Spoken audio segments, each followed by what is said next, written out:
Hello दोस्तों, मैं हूँ आपके साथ आपकी आरजे प्रिया और आप सुन रहे हैं पॉकेट एफएम। आइए कहानी को आगे बढ़ाते हैं और सुनते हैं चैप्टर 76, एक रिक्वेस्ट। इसने बाकी स्टूडेंट्स को गॉसिप का एक नया टॉपिक दे दिया था। अपने नाम की ही तरह मुस्कान के चेहरे पर भी किसी छोटे बच्चे की तरह मुस्कान रहती थी। हर तरह की चालाकी से दूर वो बिल्कुल सीधी साधी मासूम सी थी। अर्नब ने उसको बिना कुछ कहे उससे पानी की बोतल ले ली और कुछ घूंट पानी पीने के बाद बोतल उसको वापस करते हुए थोड़ा झुंझला कर बोला, मैंने तुमसे कहा है ना, यहाँ कॉलेज में हम सिर्फ क्लासमेट्स हैं, यहाँ पर ये सब मत किया करो। मुस्कान उसकी फटकार सुनकर कुछ नहीं बोल पाई और बेचारी चुप होकर रह गई। अर्नब बिल्कुल जंगली स्वभाव वाला लड़का था और बोलने से पहले कभी नहीं सोचता था कि उसकी बात से किसी को तकलीफ हो सकती है या बेइज्जती। उसका उखड़ा हुआ मूड सब जगह फेमस था, इसलिए कोई भी उससे किसी तरह की बात नहीं करता था। यहाँ तक कि लोग उसके सामने आने से भी हिचकते थे। उस वक्त अर्नब का मूड आलिया और सिद्धार्थ की वजह से पहले से ही खराब था।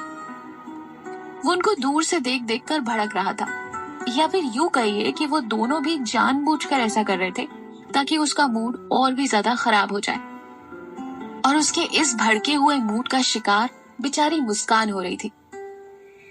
उसकी वजह से वो इतना फ्रस्ट्रेट हो गया कि वो उसी वक्त वहां से बाहर चले जाना चाहता था। जैसे ही वो बाहर जाने लगा, एक बार फिर से डरते हुए मुस्कान ने उसको एक सेकंड रोका।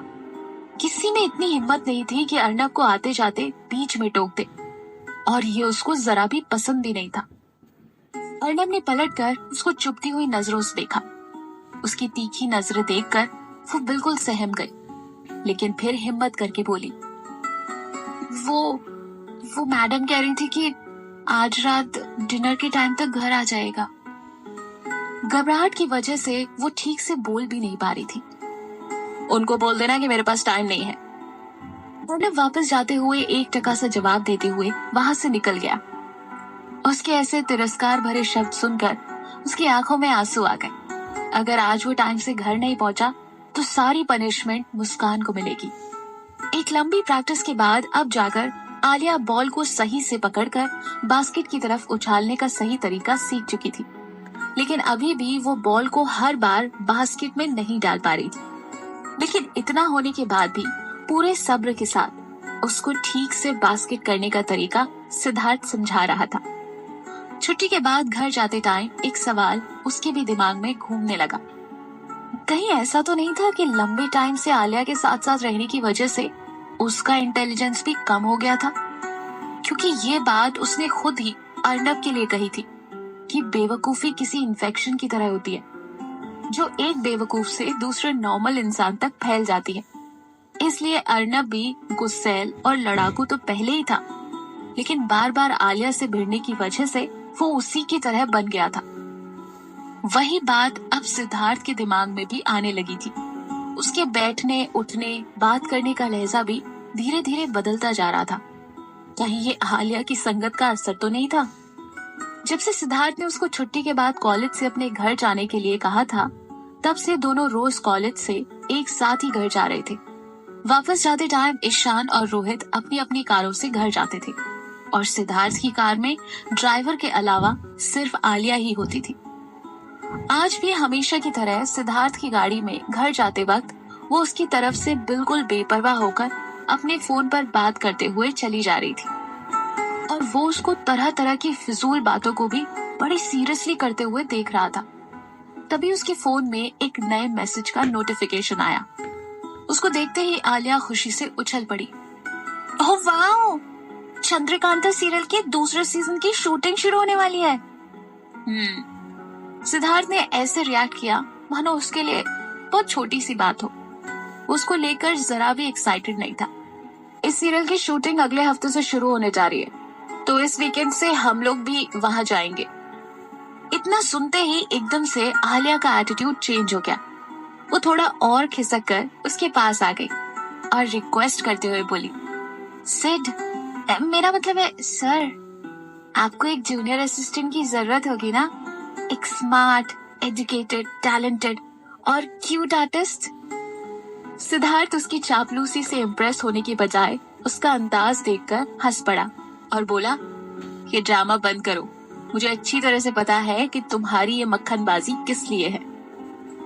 उसकी डांट सुनकर आलिया का मूड अपसेट हो गया। वो बिल्कुल सीरियस होकर बोली, मैं तो तुम्हारा थोड़ा सा बोझ कम करना चाहती थी। तुम्हारे जितने भी एक्स्ट्रा काम होंगे उसके लिए तुम्हें हेल्प भी तो चाहिए होगी ना। एक तो मैंने तुम्हारी हेल्प करने का सोचा और तुम उल्टा ही मुझे डांट रहे हो। वो बिल्कुल भोली सी सूरत बनाते हुए बोली। सिद्धार्थ का इरादा उसे परेशान करने का बिल्कुल नहीं था। वो तो बस उसको जरा सा छेड़ रहा था। उसकी बेचैनी को थोड़ा सा और बढ़ाते हुए उसने उससे पूछा, क्या तुम सच में साथ में आना चाहती हो? उसने जल्दी से सिर हिलाते हुए कहा, हाँ बिल्कुल। ठीक है, लेकिन तुम्हारे इस तरीके से मैं कन्विंस नहीं हुआ। थोड़ा अच्छे तरीके से रिक्वेस्ट करो। आलिया का पारा चढ़ गया। वाकई में बड़ा ही दुष्ट आदमी है ये। मौके का भरपूर फायदा उठाना कोई इससे सीखे। लेकिन रिक्वेस्ट करने वाले के पास कोई चॉइस तो होती नहीं।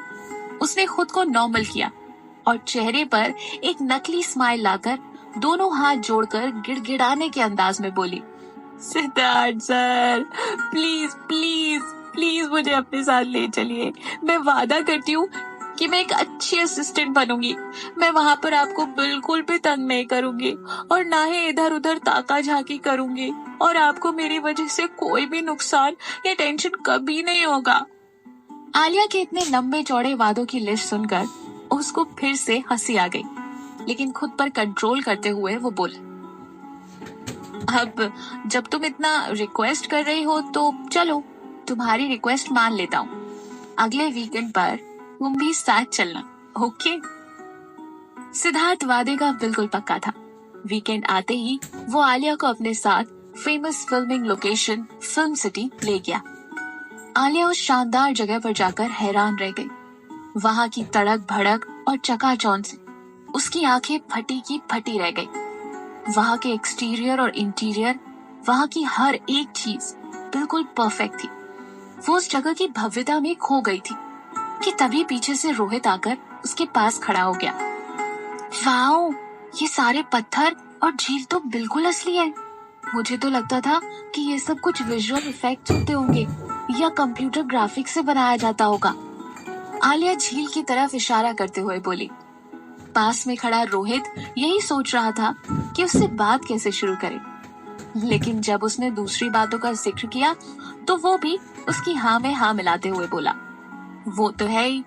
वैसे भी ये एक फिक्शुअल एडवेंचर सीरीज है तो बजट तो होगा ही ना। मुझे तो ऐसा लग रहा है कि जैसे मैं खुद भी उस टाइमलाइन में पहुंच गई हूँ। ये कहते हुए उसकी नजर अचानक से रोहित के चेहरे पर पड़ी तो उसके एक्सप्रेशन देखकर वो एकदम हैरान रह गई। अरे, तुम्हारे गाल इतने लाल क्यों हो रहे? तुम्हें बुखार है क्या? ये कहकर आलिया उसके गाल और माथा छूने लगी। आलिया के छूने से रोहित के गाल शर्म से और लाल हो गए।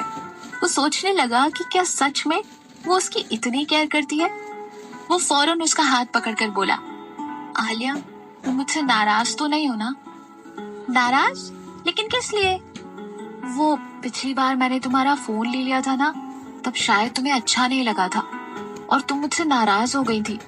लेकिन तुम्हें अपसेट देखकर मैं भी परेशान हो गया था। मैं वादा करता हूँ कि अब कभी भी ऐसा कुछ नहीं करूंगा जिससे तुम कभी भी नाराज हो। वो किसी बच्चे की तरह अपना सिर झुकाकर ऐसे बोले जा रहा था जैसे कोई गलत काम करके माफी मांग रहा हो। उसको ऐसे मुंह लटका कर खड़े देखकर वो खिलखिलाकर हंस पड़ी। अरे तो क्या हुआ, छोड़ना, मैं तो वो बात कब की भूल चुकी हूँ। हाँ, उस टाइम पर मुझे बहुत बुरा लगा था, लेकिन बाद में तो वो समय भूल गई। ये सुनकर रोहित के होठों पर मुस्कान और आंखें चमक गईं। उसने फौरन आलिया के दोनों हाथ पकड़कर पूछा, तो तुमने मुझे माफ कर दिया ना? आलिया भी बच्ची की तरह हंसते हुए बोली, हाँ, वो तो मैंने कब का ही कर दिया। उसका मुस्कुराता चेहरा देखकर रोहित को एक सुकून महसूस हुआ। उसका मन एकदम से हल्का हो गया था।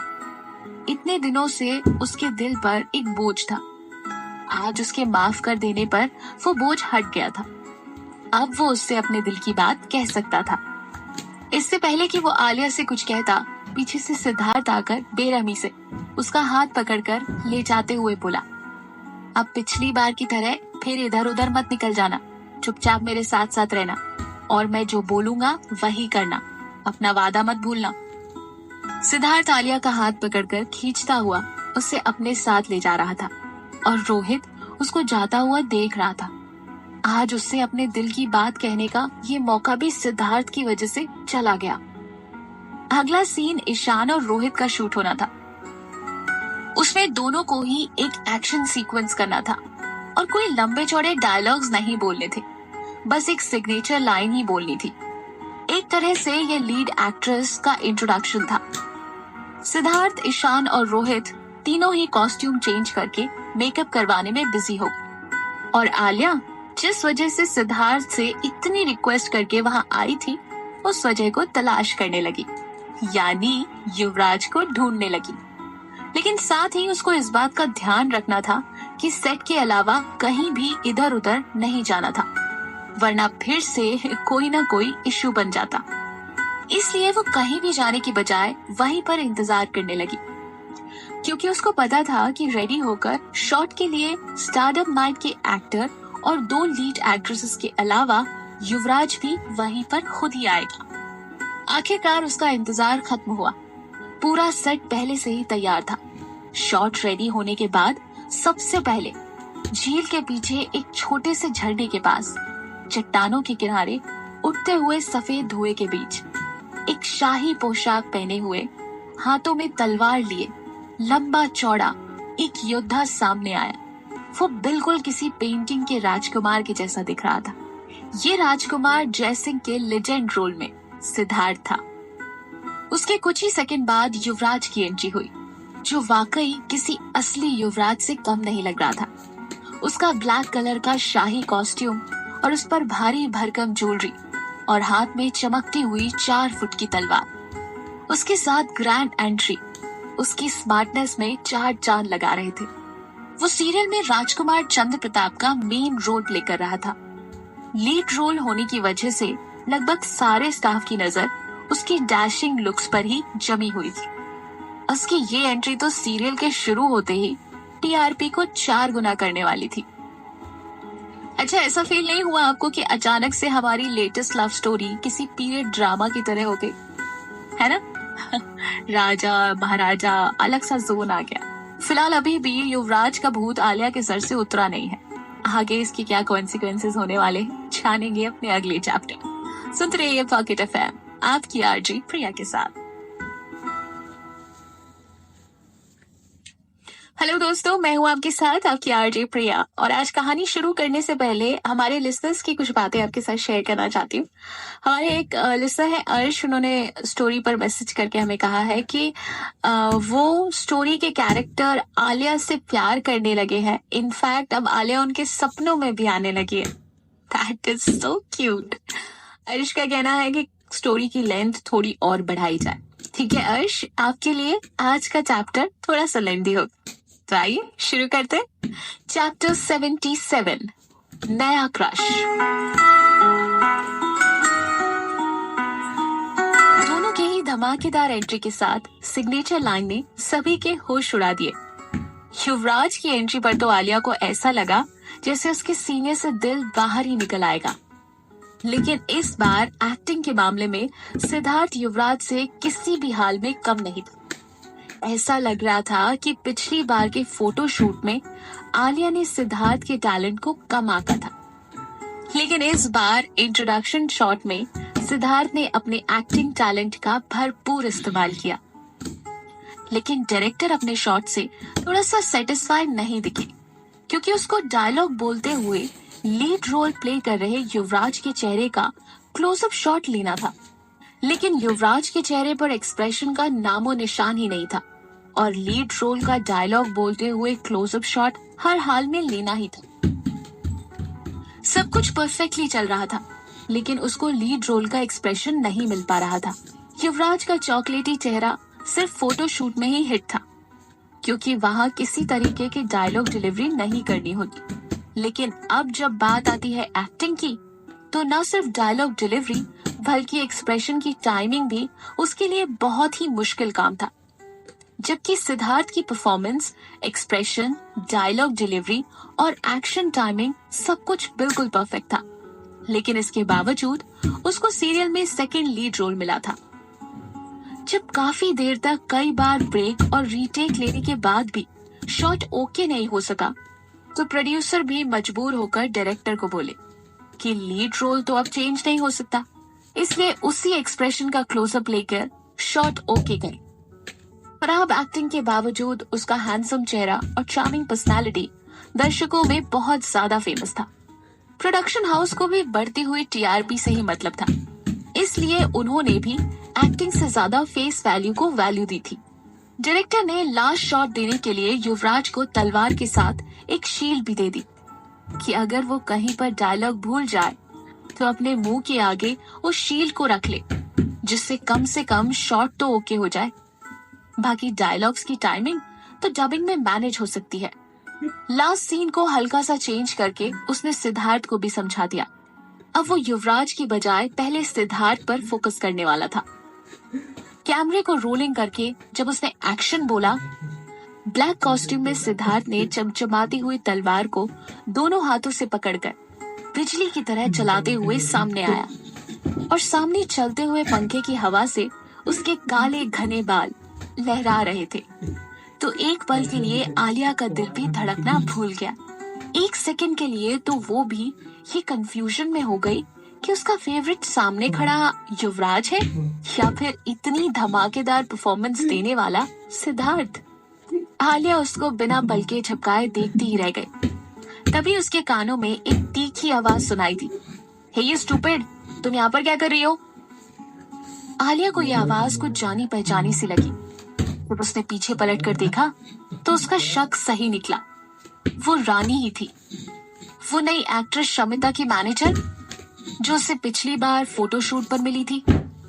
आलिया जल्दी से उठी और उसके पास जाकर बोली, जी कहिए, कि तुम्हें दिखाई नहीं दे रहा कि यहाँ पर सभी कितने बिजी हैं और तुम एक जूनियर असिस्टेंट होकर बड़े मजे से बिल्कुल फ्री बैठी हो? अब लंच टाइम होने वाला है, चलो जाओ सबके लिए लंच अरेंज करो। आलिया ने मुड़कर चारों तरफ देखा। सारे एक्टर्स, जूनियर एक्टर्स और पूरे स्टाफ को मिलाकर कम से कम 100 लोग थे। वो अकेले 100 लोगों का लंच कैसे अरेंज कर सकती थी? लेकिन जब उसने वापस रानी की तरफ देखा तो तब तक वो अपना ऑर्डर सुनाकर वहां से जा चुकी थी। बेचारी आलिया वहां कंफ्यूज्ड खड़ी थी कि अब वो क्या करे। उसके समझ नहीं आ रहा था कि अब वो क्या करेगी। इससे पहले भी रानी ने उसको नई असिस्टेंट समझकर उसको एक चीज लाने का ऑर्डर दिया जो वहां पर अवेलेबल नहीं था, और इस बार उसने पूरे स्टाफ के लिए लंच लाने का ऑर्डर दिया था। जब उसको कोई रास्ता नहीं सूझा तो वो थोड़ा घबराते हुए सिद्धार्थ के पास गई। फिलहाल शूट से 1 मिनट का ब्रेक हुआ था, इसलिए सिद्धार्थ अपनी कुर्सी पर बैठा आराम कर रहा था। सिद्धार्थ, वो आलिया ने हल्के से बोलने की कोशिश की। क्या हुआ, कोई प्रॉब्लम? उसने अपनी भौं चढ़ाकर पूछा। कुछ नहीं, मैं बस ये कह रही थी कि मैं थोड़ा फ्रेश होकर आती हूँ। सिद्धार्थ को लगा कि शायद आलिया को शूटिंग की वजह से अनकंफर्टेबल लग रहा होगा, इसलिए उसने इस बात पर ज्यादा ध्यान नहीं दिया। आलिया वहां से चुपचाप बाहर चली गई। पहली बार वो सिद्धार्थ से बात करने या उसके पास जाने में असहज महसूस कर रही थी। शायद वो अभी उसके पास से दूर जाना चाहती थी। सिद्धार्थ को उसके इस बिहेवियर पर कुछ अजीब सा लगा। वो ये जानना चाहता था कि आखिर बात क्या है, लेकिन इससे पहले कि वो उसके पीछे जाता, डायरेक्टर उसके पास आया और अगले सीन के बारे में कुछ डिस्कस करने लगा। आलिया को वॉशरूम नहीं जाना था। वो बाहर जाकर सोचने लगी कि रानी ने उसको जो फिजूल का काम पकड़ा दिया है, अब ये पूरा कैसे होगा। उसको रानी के ऊपर बहुत गुस्सा आ रहा था। वहां पर वो किसी को भी नहीं जानती थी। अब ऐसे में वो किससे हेल्प लेती? यही सब सोचते हुए वो अपने ख्यालों में खोई हुई थी कि तभी वो एक शख्स से टकरा गई। उफ, कौन बदतमीज है ये। और इससे पहले कि वो कुछ कह पाती, उसने देखा कि सामने उसके सपनों का राजकुमार युवराज खड़ा था। शूट के बाद उसका रोल ओवर हो चुका था, इसलिए उसने अपना कॉस्ट्यूम और गेटअप चेंज कर लिया था।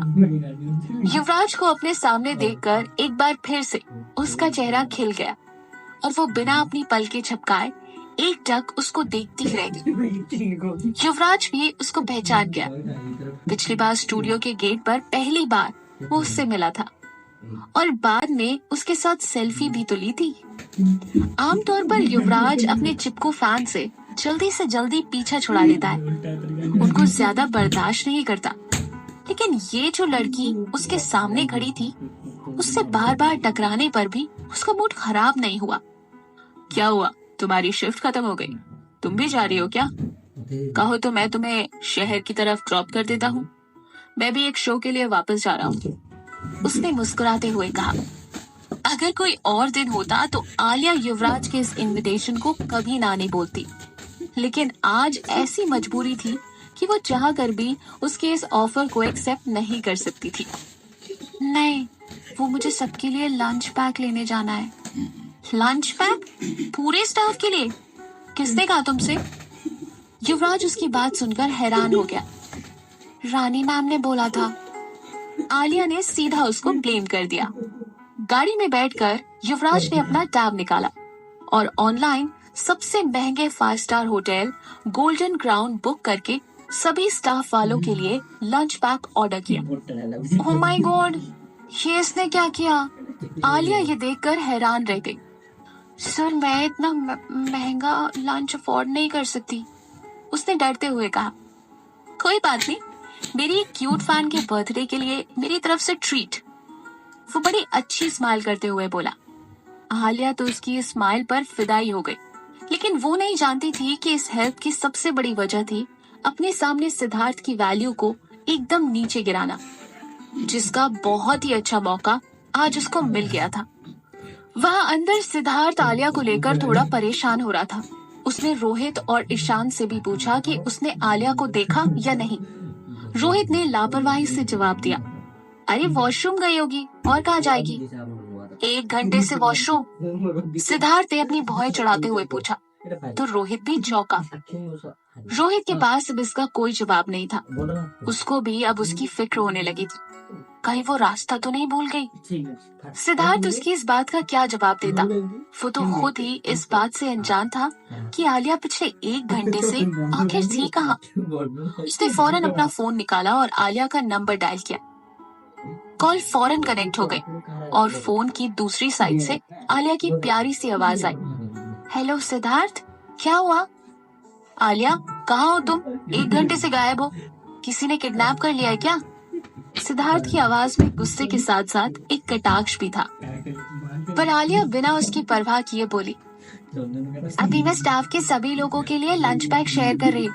लंच सच में बहुत टेस्टी है, युवराज ने हम सबके लिए अरेंज किया है। अच्छा, अभी मैं फोन रखती हूँ, अभी बाकी लोगों का लंच शेयर करना बाकी है। ये कहकर उसने फोन रख दिया। युवराज को फोन के रिसीवर में बस एक बीप की आवाज सुनाई दे रही थी। वो भी बात कर रहा था और उसने फोन भी रख दिया। उसे यकीन ही नहीं हुआ। एक पल को तो उसको इतना गुस्सा आया कि फिर से युवराज की वजह से आलिया ने उसको अवॉइड कर दिया था। लेकिन फिर उसने सोचा कि पहले उससे मिलकर सारी बात पता करना पड़ेगा कि आखिर पूरे स्टाफ को लंच पार्टी कराने का प्लान क्या है। वो उठा और आलिया को बाहर ढूंढने के लिए निकल गया। जब रोहित ने उसको इस तरफ जाते हुए देखा तो वो भी उसके साथ साथ हो लिया। ईशान को अभी कुछ लाइनों की प्रैक्टिस करनी बाकी थी। वो शमिता के साथ बाकी के रिहर्सल कर रहा था, जो कि उस सीरियल में एक अहम किरदार निभा रहे। सिद्धार्थ उसके सामने से ही निकलता हुआ चला गया। पीछे से रोहित भी तेजी से भागता हुआ गया और घबराते हुए ईशान से बोला, भाई लगता है आलिया ने फिर कुछ कर दिया है। सिद्धार्थ का मूड ना बहुत अपसेट है, अब कहीं वो उसे कुछ कर ना दे, या हो सकता है सबके सामने बुरी तरह डांट ना दे। ईशान मुस्कुराया। मुझे पता है, जब गुस्से में मैंने उसे आते हुए देखा तभी मैं समझ गया था कि फिर कोई ना कोई बात आलिया के साथ जरूर हुई है। तो अब क्या होगा? रोहित परेशान हो गया। यार तू उसको समझाना, वो उसको कुछ भी ऐसे ना कहे जिसमें उसका भी मूड खराब हो जाए, प्लीज। भाई रोहित का कंसर्न तो बिल्कुल जायज है, लेकिन क्या ये कंसर्न सिद्धार्थ के गुस्से को रोक पाएगा? क्या वाकई युवराज ये सब कुछ किसी प्लान के चलते कर रहा है? जानेंगे अपने अगले episode chapter 78 only on pocket FM आपकी आरजे प्रिया के साथ। Stay tuned.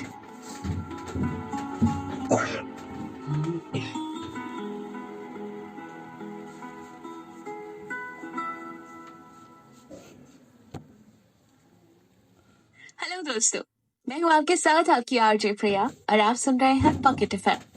आइए कहानी को आगे बढ़ाते हैं और सुनते हैं चैप्टर 78 सेंस ऑफ रिस्पॉन्सिबिलिटी।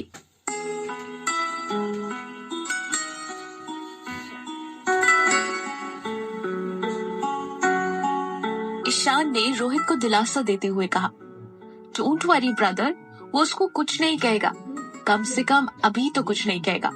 इतना तो मैं उसको जानता ही हूँ। तू बस उसके साथ जा, मैं भी बस ये रिहर्सल पूरी करके आता हूँ। जब सिद्धार्थ ने वहाँ पहुंचकर आलिया को देखा तो वो हंस हंस कर सबको गिफ्ट पैक की तरह लंच पैक बांट रही थी और सब लंच एंजॉय कर रहे थे। वाह यार, मजा आ गया। पर ये तो बताओ कि आखिर ये किस बात की पार्टी है?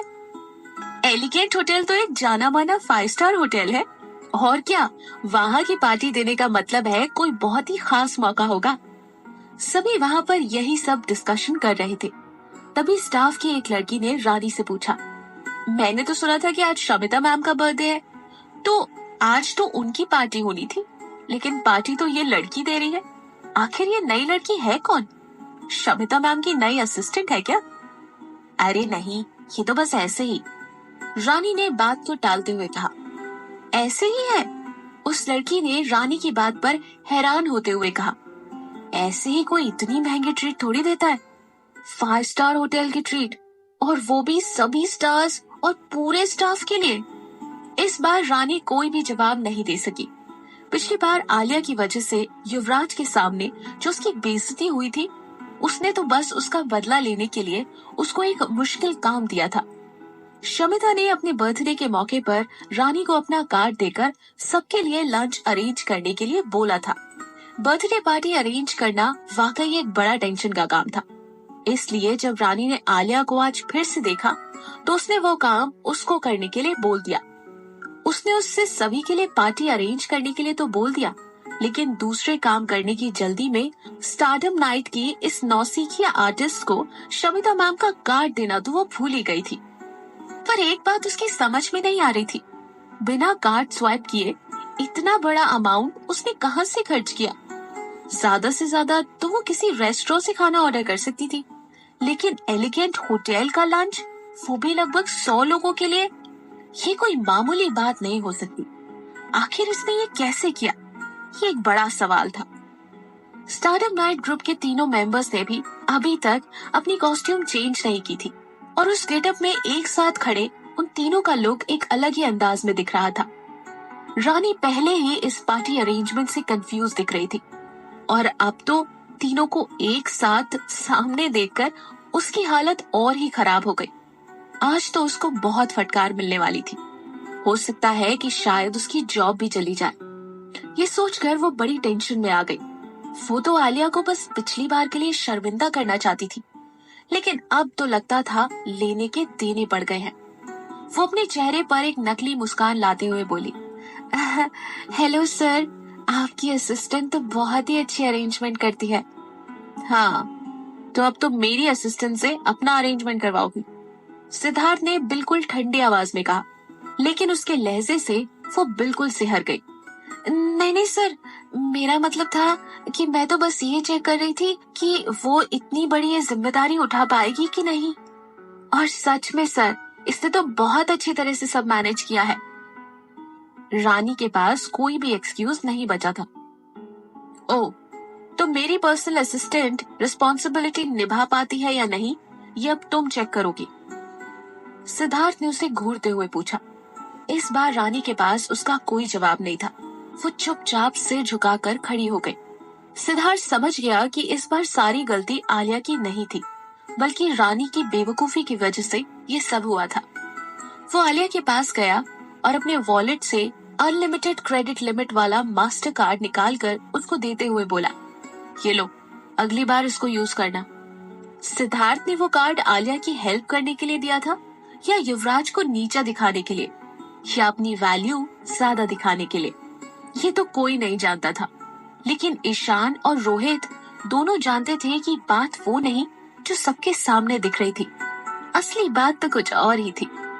कार में बैठे ही सिद्धार्थ के फोन पर बेल बजी। उसने अपना व्हाट्सएप का नोटिफिकेशन चेक किया तो शमिता का मैसेज आया था। हाय सिद्धार्थ, ये मैं हूँ शमिता। आज शायद थोड़ी सी मिसअंडरस्टैंडिंग हो गई थी, उसके लिए I am really very sorry. आज मेरा बर्थडे था, इसलिए मैंने अपनी तरफ से सबको पार्टी देना चाहा, लेकिन मेरी स्टूपिड असिस्टेंट की वजह से सब गड़बड़ हो गया। उसके लिए again I am very sorry. और हाँ, तुम्हारी तरफ से आज की शानदार ट्रीट के लिए thank you so much. Siddharth का मूड युवराज की वजह से ऑफ था, लेकिन उसके मैसेज को पढ़कर वो थोड़ा सा नॉर्मल हुआ और रिप्लाई में लिखा, इट्स ओके, कोई बात नहीं, मेरी तरफ से wish you very happy birthday, और फोन ऑफ कर दिया। आलिया उसके पास ही बैठी थी। उसने सिद्धार्थ के फोन में शमिता का मैसेज और उसकी डीपी देख ली थी। सबको बिल्कुल चुपचाप बैठा देखकर उसको काफी अजीब लग रहा था। कार में फैली खामोशी को तोड़ते हुए वो सिद्धार्थ से बोली, वाओ, शमिता का मैसेज। अब तो वो भी इतनी फेमस हो गई है ना, तभी तो उसको इतने बड़े बजट के सीरियल में ब्रेक मिला है। वो बेवजह उसकी बात करने लगी। सिद्धार्थ इस वक्त बात करने के मूड में नहीं लग रहा था, खासकर शमिता के बारे में, और आलिया उसके सामने उसी की तारीफ किए जा रही थी। उसका युवराज की वजह से पहले ही मूड खराब था और वो काफी ज्यादा अपसेट दिख रहा था। इतना ज्यादा अपसेट कि उसका मन कर रहा था कि उसको अच्छी तरह से सबक सिखाए। क्या हुआ? तुम बात क्यों नहीं कर रहे हो? नाराज हो क्या? तुमसे तो बात ही करना बेकार है।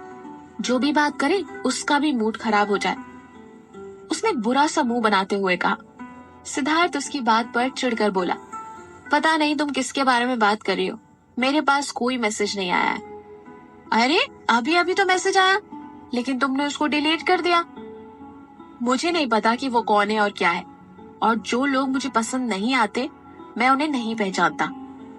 लेकिन तुम्हारी तो इतनी अच्छी याददाश्त है, तुम्हें तो सब कुछ याद रहता है, फिर तुम कोई चीज कैसे भूल सकते हो? इससे पहले कि सिद्धार्थ उसको कुछ कहता, ईशान ने उसको इशारे से चुप रहने के लिए कहा। रोहित ने भी उसको समझाया कि सिद्धार्थ जिसको भी पसंद नहीं करता उसके बारे में कुछ भी याद नहीं रखता। अच्छा, तो ये बताओ कि मुझे पहचानते हो? आलिया ने उसको उसी के शब्दों में उलझा दिया था। उसकी बात पर सिद्धार्थ ने कोई जवाब नहीं दिया। 2 सेकंड तक उसको घूरा, फिर अपनी आंखें बंद करके सीट पर सिर टिकाकर लेट गया और धीमी आवाज में बोला, बेवकूफ लोगों को ज्यादा बकबक करने के बजाय चुपचाप सो जाना चाहिए। आलिया अब चुप हो गई थी। सिद्धार्थ भी खिड़की के बाहर देखते हुए किसी ख्यालों में खो गया और कुछ सोचते हुए उसके चेहरे की स्माइल गायब हो गई और उसके चेहरे पर एक सख्त एक्सप्रेशन आ गई। शमिता, ये नाम सिद्धार्थ कभी भी नहीं भूला था, तो फिर आज उसने ये क्यों कहा कि उसको फालतू के लोग याद नहीं रहते? अर्नब और सिद्धार्थ के झगड़े की एक बड़ी वजह शमिता भी थी। अर्नब शायद पिछली बातों को भूल चुका होगा, सिद्धार्थ चाहे जितना भी कहे, लेकिन सच ये था कि आज भी वो कुछ नहीं भूला। ये शमिता अचानक से पिक्चर में इतनी इम्पोर्टेंट कैसे दिख रही? आखिर अर्नब और सिद्धार्थ के बीच में शमिता को लेकर लड़ाई कैसे? जानेंगे अपने अगले episode, only on pocket FM, आपकी आरजे प्रिया के साथ। Stay tuned.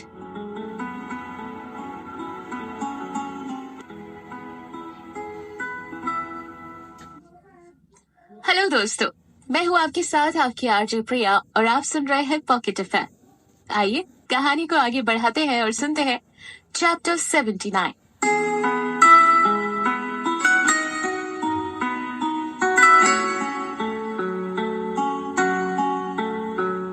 अगला दिन संडे का था। आलिया और सुमन सुपरमार्केट तक खरीदारी करने गई। सुमन ने बुक सेक्शन से चटपटी खबरों वाली एक मैगजीन खरीदी और आलिया ने म्यूजिक गैलरी जाकर युवराज का नया रीमिक्स म्यूजिक एल्बम लिया। उस कलेक्शन में सबसे महंगी सीडी युवराज के लेटेस्ट एल्बम की ही थी। उसको खरीदने में आलिया का बैग लगभग पूरा ही खाली हो गया था। ये देखकर उसका बुरा सा मुंह बन गया। अभी पॉकेट मनी मिलने में एक हफ्ता था, तब तक उसका खर्चा कैसे चलेगा, वो वही सोच रही थी। उसके मन की बात शायद सुमन ने भांप ली, इसलिए उसने उसको ऑफर करते हुए पूछा, आलिया, पॉकेट मनी के अलावा कुछ और पैसे कमाना चाहोगी? अरे हाँ, क्यों नहीं, आलिया झट से मार गई। उसके राजी हो जाने पर सुमन की आंखों में एक चमक आ गई और वो स्टोर में आलिया के कान में फुसफुसा कर बोली, ये देख, एक आर्टिकल छपा है, लगभग 2000 शब्दों में खुद की लिखी हुई एक फैन फिक्शन स्टोरी। इस पते पर सेंड करने पर 10,000 का फर्स्ट प्राइज और 5 और 3,000 के सेकंड और थर्ड प्राइज मिलने हैं। अगर तेरी स्टोरी सिलेक्ट हो गई तो 10,000 तो कहीं नहीं गए। तू तो स्टोरी लिखने में एक्सपर्ट है। हाँ, लेकिन इतना आसान थोड़ी है फैन फिक्शन स्टोरी लिखना। एक से बढ़कर एक लोग अपनी बढ़िया स्टोरी लिखकर भेजेंगे, मेरी स्टोरी कहाँ से सिलेक्ट होगी? अगर मैंने जैसी तैसी स्टोरी लिख भी ली तो उसकी एडिटिंग कहाँ से कर पाऊंगी? मुझे एडिटिंग तो बिल्कुल भी नहीं आती। आलिया बुरा सा मुंह बनाते हुए बोली। तू उसकी फिक्र मत कर, मैं अपने पापा से बोलकर उसकी एडिटिंग करवा लूंगी। सुमन उसको इत्मीनान दिलाते हुए बोली। लेकिन आलिया अभी तक संतुष्ट नहीं थी, इसलिए उसने पूछा, अच्छा ये बता, स्टोरी की थीम क्या है? अरे सबसे ज्यादा हिट फॉर्मूला तो दो सुपरस्टार की आपस में टक्कर है। इसको लिखने का ये फायदा होगा कि दोनों सुपरस्टार के फैन इसको पढ़ेंगे। तू एक सुपरस्टार के लिए अपने हीरो युवराज का कैरेक्टर ले ले और दूसरा कैरेक्टर ऐसा होना चाहिए जिसकी हर बात पर युवराज से टक्कर होती हो। आलिया अब समझ गई थी कि उसका इशारा किसकी तरफ था। वो सिद्धार्थ की बात कर रही थी। अब यहाँ पर प्रॉब्लम ये थी कि अपने सबसे फेवरेट युवराज को वो सिद्धार्थ से किसी भी हाल में उससे कम नहीं दिखा सकती थी, और अगर सिद्धार्थ को नीचा या उससे कम दिखाया तो और बड़ी प्रॉब्लम हो जानी थी। और अगर उसने किसी फेक नेम से लिखा तो उसको प्राइज नहीं मिलेगा, और अगर उसने स्टोरी अपने नाम से लिखी और वो हिट या सिलेक्ट हो गई तो वो ट्रेंड में जरूर बनेगी, और फिर सिद्धार्थ को बड़ी ही आसानी से पता चल जाएगा कि मैंने उसको नीचा दिखाया। उसके इतने बड़े एहसान के बदले मैं उसको इस तरह सोशल प्लेटफॉर्म पर शर्मिंदा नहीं कर सकती यार। बड़ी दुविधा थी, लेकिन आखिर में उसने फैसला ले ही लिया कि वो स्टोरी को तो लिखेगी। आखिरी तारीख कब है? सुमन के होठों पर स्माइल आ गई। इसी महीने की 30 तारीख, अभी लगभग 2 हफ्ते हैं। रात को घर पर डिनर के टाइम सभी डाइनिंग टेबल पर बैठे हुए थे। आलिया के मन में अभी भी उस स्टोरी को लेकर कंफ्यूजन चल रहा था। वो ये डिसाइड नहीं कर पा रही थी कि आखिर ये करेगी कैसे। बस जल्दी जल्दी 2-4 बाइट खाने के बाद वो अपने रूम में चली गई। कार्तिक उसको देखकर थोड़ा हैरान हुआ। इस बुक्कड़ को अचानक से क्या हुआ? तबीयत तो ठीक है ना इसकी? प्रशांत जी समझ गए थे। एक रिटायर्ड डॉक्टर होने के नाते वो ये बात जानते थे कि इस उम्र में शरीर में कई बदलाव आते हैं, जिसमें से सभी बदलाव अच्छे ही हों ये जरूरी नहीं। कई बार शरीर नए बदलावों को एकदम से एक्सेप्ट नहीं करता। लेकिन सिद्धार्थ अपनी पारखी नजरों से पहचान गया था कि कोई ना कोई बात तो जरूर है, ये जरूर कुछ ना कुछ छुपा रही है। सिद्धार्थ की तेज नजरों से छुपते हुए आलिया ने कुछ ही दिनों के अंदर युवराज और सिद्धार्थ की फैन वॉर की स्टोरी लिख ली। वैसे भी इंटरनेट पे कई तरह के ब्लॉग और कमेंट करते करते वो इसकी एक्सपर्ट हो चुकी थी, इसलिए उसको स्टोरी कंप्लीट करने में ज्यादा टाइम नहीं लगा और उसने उसको पूरा करके सुमन को दे दिया। अगला दिन था सैटरडे। पिछले हफ्ते भर से कॉलेज में स्पोर्ट्स डे की तैयारियां चल रही थी। सभी ने किसी न किसी एक कैटेगरी में पार्ट लिया था। आलिया जब सुबह कॉलेज पहुंची तो कॉलेज की सजावट देखती ही रह गई। पूरा कॉलेज बिल्कुल किसी कार्निवल के जैसे जगमगा रहा था। चारों तरफ भारी भीड़ इस मौके को और भी खास बना रही थी। आलिया को पूरी उम्मीद थी कि बास्केटबॉल मैच शुरू होने से पहले सिद्धार्थ उससे मिलने जरूर आएगा, या कम से कम एक बार उसको पीछे से आवाज जरूर देगा। वो जैसे ही अंदर जाने वाली थी, पीछे से एक आवाज आई। आवाज सुनकर वो एकदम से रुक गई वो जानती थी कि मैच से पहले एक बार वो जरूर उससे मिलने आएगा। जब उसने पीछे पलटकर देखा तो सिद्धार्थ की जगह कुणाल खड़ा था। वो भी उसको गुड लक विश करने आया था। उसके सामने से भी हिचकिचा रहा था। हेलो कुणाल, तुम किस में पार्ट ले रहे हो? आलिया ने नॉर्मली पूछा। कुणाल उससे बात करने में भी नर्वस हो रहा था। बड़ी मुश्किल से खुद को संभालते हुए बोला, वो मैं बस यूं ही रेस में पार्ट ले रहा हूँ। मैं तो बस तुमको बेस्ट ऑफ लक बोलने आया था। कुणाल घबराते हुए बोला, oh thank you so much, good luck to you too. उसने उसको भी विश करते हुए बस एक फॉर्मल तरीके से हैंडशेक के लिए उसकी तरफ हाथ बढ़ाया तो उसके चेहरे की मुस्कान एकदम से गायब हो गई और उसकी जगह कंफ्यूजन नजर आने लगा। वो उसके हाथ को ऐसे देखने लगा जैसे वो ये तय ही नहीं कर पा रहा हो कि अब वो क्या करे। उससे बस एक बार हाथ मिलाने भर से तो उसका पूरा दिन बन जाएगा, लेकिन जब सिर्फ बात करने में ही हालत पतली हो रही हो तो हाथ कैसे मिलाया जा सकता है? आलिया उसके चेहरे की कंफ्यूजन देखकर कुछ समझी नहीं, लेकिन जब उसने देखा कि वो सबके सामने उससे हाथ मिलाने में हिचकिचा रहा है तो वो मुस्कुराते हुए उसी हाथ को हिलाकर उसको बाय बोलकर चली गई। मन ही मन उसको उसकी घबराहट देखकर हंसी भी आ रही थी, लेकिन कहीं ना कहीं उसकी सादगी उसके दिल को छू भी गई थी। सुमन भी उसके बगल में ही खड़ी सब कुछ देख रही थी। वापस लौटते हुए उसने आलिया से कहा, तो क्या सोचा?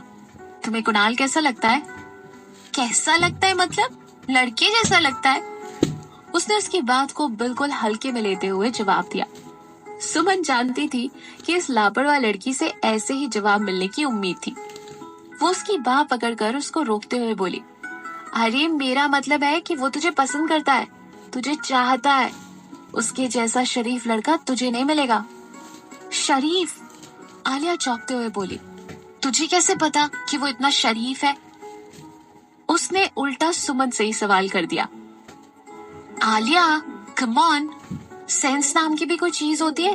वो पूरे कॉलेज में पढ़ने में सबसे अच्छा है, सबसे ज्यादा मार्क्स लाता है, कभी भी स्मोकिंग या ड्रिंकिंग नहीं करता और ना ही उसकी कोई गर्लफ्रेंड है। अच्छा, तुझे कैसे पता कि उसकी कोई गर्लफ्रेंड नहीं है?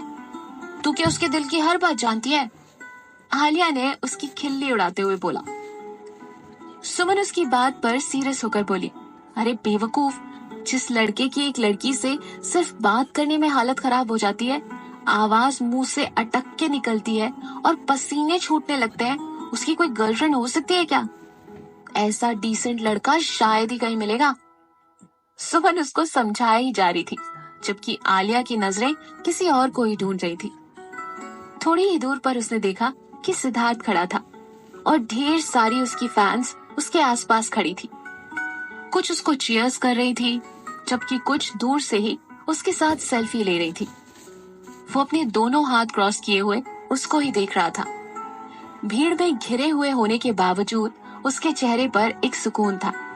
आलिया जल्दी से भागकर उसके पास पहुंची और अपनी सांस कंट्रोल करते हुए बोली, हेलो, मैं तुम्हें ही ढूंढ रही थी।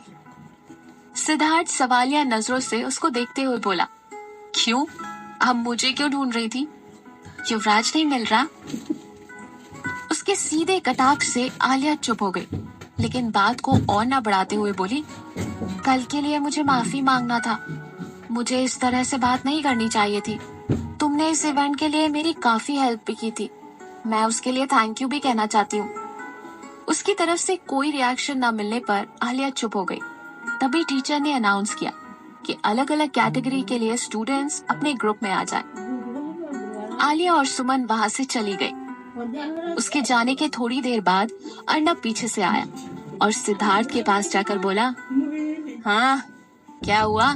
किसी भी कैटेगरी में पार्ट नहीं ले रहे या डर गए हो कि कहीं हार ना जाओ? सेलिब्रिटी इमेज घट जाएगी ना।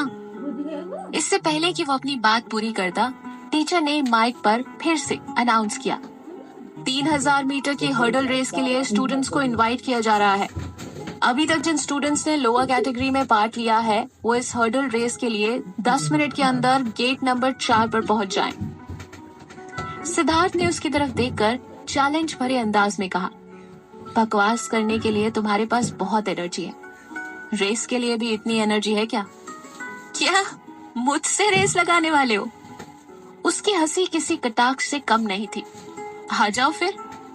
वो बिना किसी डर के बड़े ही आत्मविश्वास से बोला और दोनों ही गेट नंबर 4 की तरफ निकल गए। जाते हुए आलिया ने मुस्कुराते हुए इशारा किया, ऑल द बेस्ट।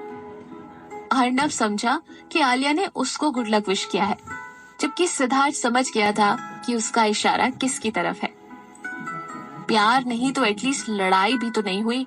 इस एपिसोड की सबसे अच्छी बात तो यही थी हमारे सिद्धार्थ और आलिया में झगड़ा नहीं हुआ। आगे के एपिसोड में क्या होता है? स्पोर्ट्स डे पर क्या वाकई आलिया सिद्धार्थ का सिखाया हुआ बास्केटबॉल परफॉर्म कर पाती है? और क्या होगा अर्नब और सिद्धार्थ के बीच?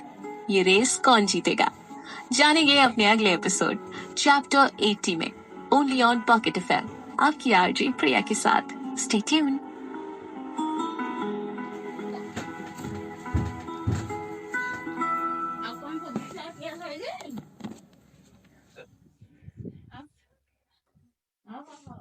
हेलो दोस्तों, मैं हूँ आपके साथ आपकी आरजे प्रिया और आप सुन रहे हैं पॉकेट एफएम। आइए कहानी को आगे बढ़ाते हैं और सुनते हैं चैप्टर 80, जीत या हार।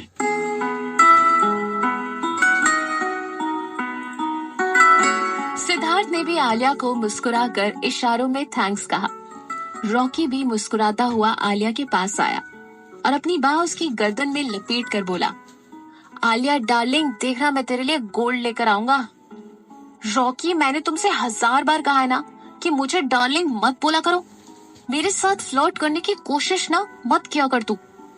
आलिया अपने गले से उसकी पकड़ छुड़ाते हुए बोली। रॉकी उसकी बात पर बेशर्मों की तरह हंस दिया, जैसे उसको उसकी फटकार से कोई फर्क ही नहीं पड़ता हो। जैसे ही उसने अपना हाथ हटाया, वो भागकर दूर जाकर खड़ी हो गई। फिर उसने सिद्धार्थ को देखा और अपना अंगूठा उठाकर उसको ऑल द बेस्ट विश किया। आलिया की विशिंग से सिद्धार्थ मुस्कुरा दिया। अब उसका मन थोड़ा हल्का हो चुका था। आलिया को उसको सपोर्ट करते हुए देखकर अर्नब मन ही मन जल गया, लेकिन वो इसके लिए फिलहाल कुछ नहीं कर सकता था। इसलिए उसी वक्त अर्नब ने ये डिसाइड किया कि उन दोनों के बीच की बॉन्डिंग तो वो तोड़ कर ही रहेगा, और उसने किसी भी हाल में ये रेस जीतने का पक्का इरादा कर लिया था। जज ने रेस में पार्ट लेने वाले सभी पार्टिसिपेंट्स का नाम माइक पर अनाउंस किया। रेसिंग ट्रैक के पास सभी पार्टिसिपेंट्स के पहुंचने के बाद उनको अलग अलग रेस की कैटेगरी के हिसाब से अलग अलग ग्रुप्स में बांट दिया।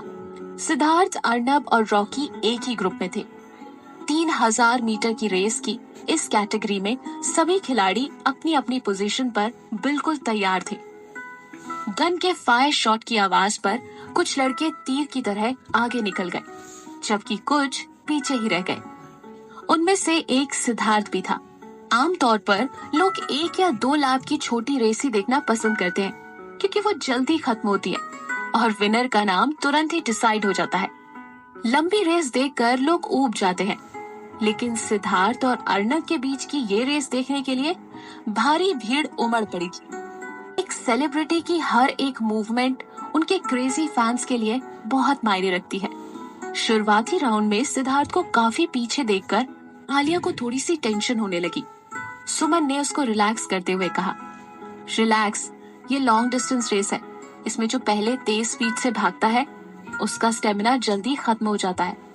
इसमें जो भी धीमे रफ्तार में ही सही लेकिन लगातार दौड़ता है, जीत उसी की होती है। आलिया ने देखा रेस में बहुत से लड़के बाहर हो गए थे, क्योंकि वो शुरुआत में ही अपनी सारी ताकत झोंक चुके थे। बस रॉकी, अर्नब, सिद्धार्थ और 3-4 लड़के ही बाकी ट्रैक पर रह गए थे। अर्नब ने जीतने की हड़बड़ी और उत्तेजना में अपनी ताकत लगा दी थी, और फिर वही हुआ। जीतने की हड़बड़ी में वो और पीछे होता चला गया। उसका गुस्सा और ज्यादा भड़कने लगा। उफ, क्या आज की भी बाजी मेरे हाथ से निकल जाएगी? क्या फिर से आज सिद्धार्थ मुझसे जीत जाएगा? आखिर ये मनुष्य कब मेरा पीछे छोड़ेगी? अर्नब के दिमाग में ये रह कर आ रहा था। वो आज तक लगभग हर मुकाबले में सिद्धार्थ से हमेशा हारा ही था, और अगर कभी जीता था तो चीटिंग के सहारे। आज भी इस बात को लेकर वो विचलित हो रहा था कि कभी वो सीधे सीधे उससे किसी मुकाबले में जीत पाएगा ही या नहीं।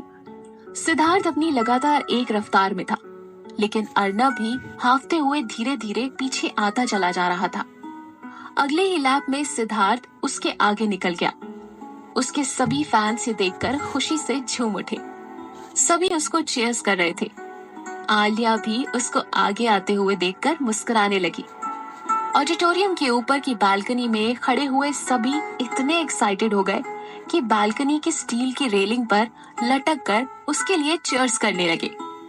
एक साथ कम से कम 15-20 स्टूडेंट्स के दबाव से वो रेलिंग हल्की सी झुकने लगी और साइड से सीमेंट छूटकर नीचे गिरने लगा। उसके बिल्कुल ठीक नीचे आलिया भी दोनों हाथ हिलाकर मुस्कुराते हुए उसको चीयर्स कर रही थी। सिद्धार्थ ने आलिया के सिर के ठीक 7-8 फुट ऊपर सीमेंट का बुरादा झड़ते हुए देख लिया था। इतने सारे स्टूडेंट्स के बोझ से दबने के कारण उस बालकनी की रेलिंग कभी भी टूट सकती थी। सिद्धार्थ को शायद खतरे का आभास हो गया था।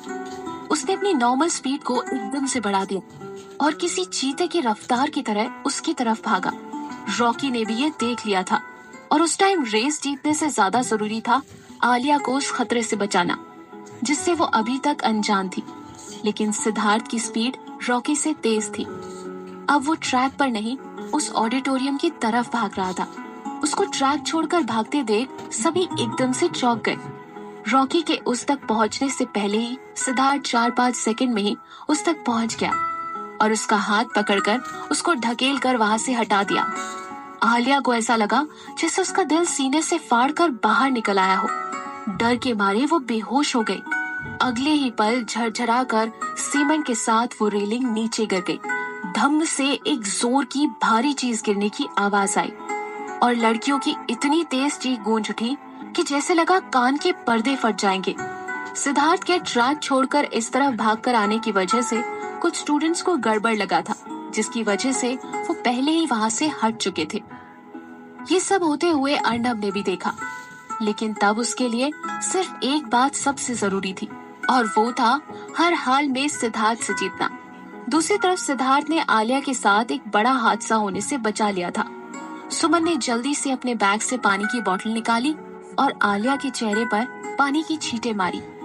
2-3 सेकंड बाद उसकी आंखें खुली, फिर तुरंत ही उसको होश आया और पता चला कि वो कहाँ थी।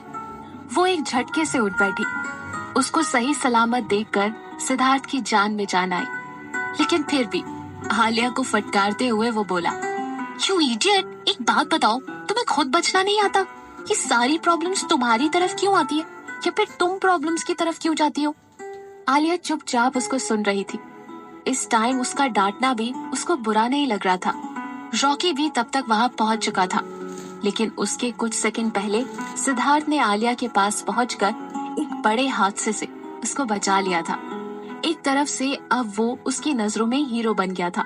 वहां पर ये सब कुछ इतनी जल्दी हुआ था कि बाकी के लोग समझ ही नहीं पाए। जब उनको इस बात का एहसास हुआ कि बालकनी रेलिंग टूटकर गिर गई है, तो सारे जल्दी से उस तरफ दौड़ पड़े। इन सब के बीच किसी ने भी ये नहीं पूछा कि कहीं सिद्धार्थ को तो चोट नहीं आई। सबसे पहले आलिया ने उससे पूछा, तुम ठीक हो ना?" वो हकलाते हुए बोली। आलिया की आंखों में आंसू थे, लेकिन किसी चोट की वजह से नहीं, बल्कि सिद्धार्थ की डांट की वजह से।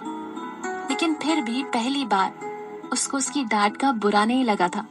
सिद्धार्थ ने जब उसकी आंखों में आंसू देखे तो वो भी घबरा गया कि कहीं उसको चोट तो नहीं आई।